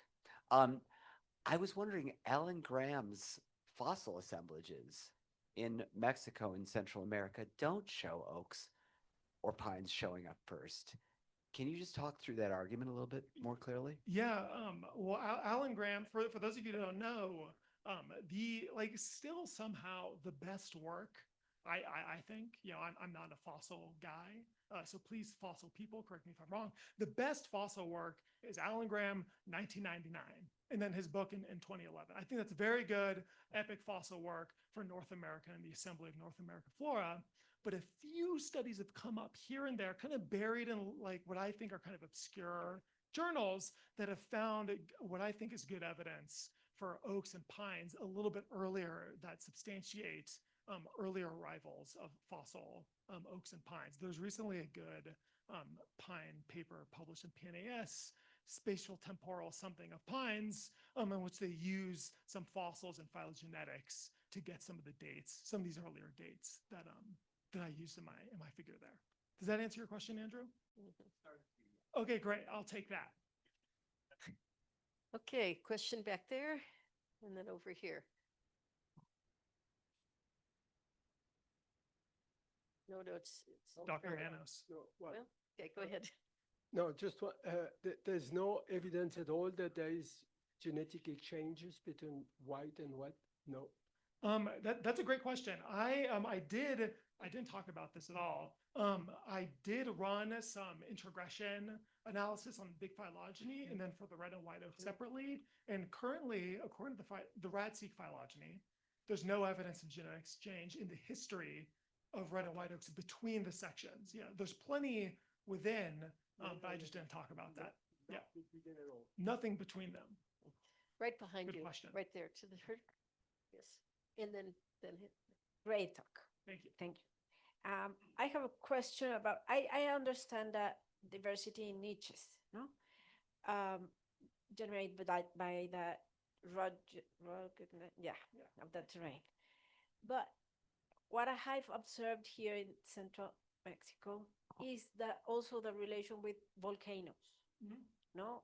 The volcano origin of the mountain. So have you related that factor? Yeah, not specifically volcanoes. Ideally, a little bit of that is captured with just a mountain, relating mountains, which include volcanoes, to diversification.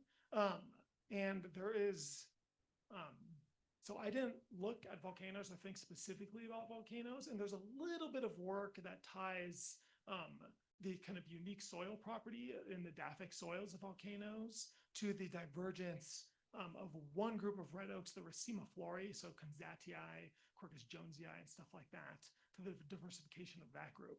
But nothing specifically in my work, or as far as I can think in other work, has tied diversification to volcanoes specifically. That's a good question, though. I love it. Thank you. Thank you. In the back. There's Kieran, great talk. A question about how you would develop further the idea of ecological speciation and maybe testing it with montane current population structures, the way you alluded to Tonio's group and others who have collected that data for years. And so I'm wondering, is it a particular kind of montane setting? Is it the gradient has to be steep enough to sort of support that stratification?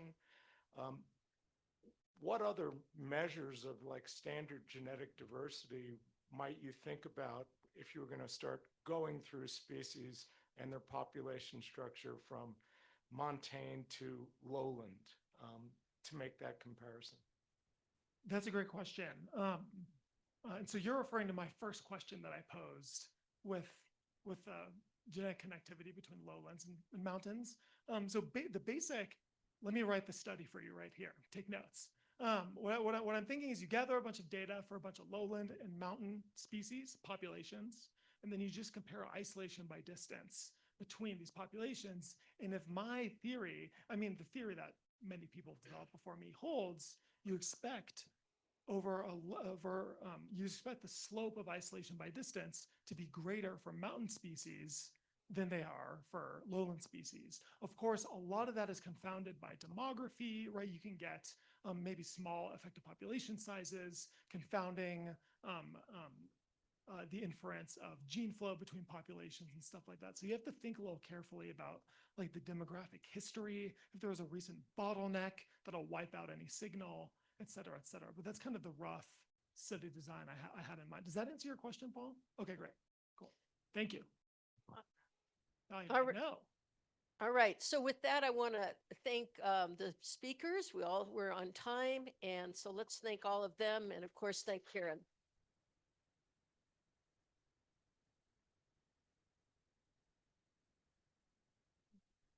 By the way, there's some handouts here on Angela's talk, so if you want to hear more about soil mycorrhizae, why don't you come and take them away?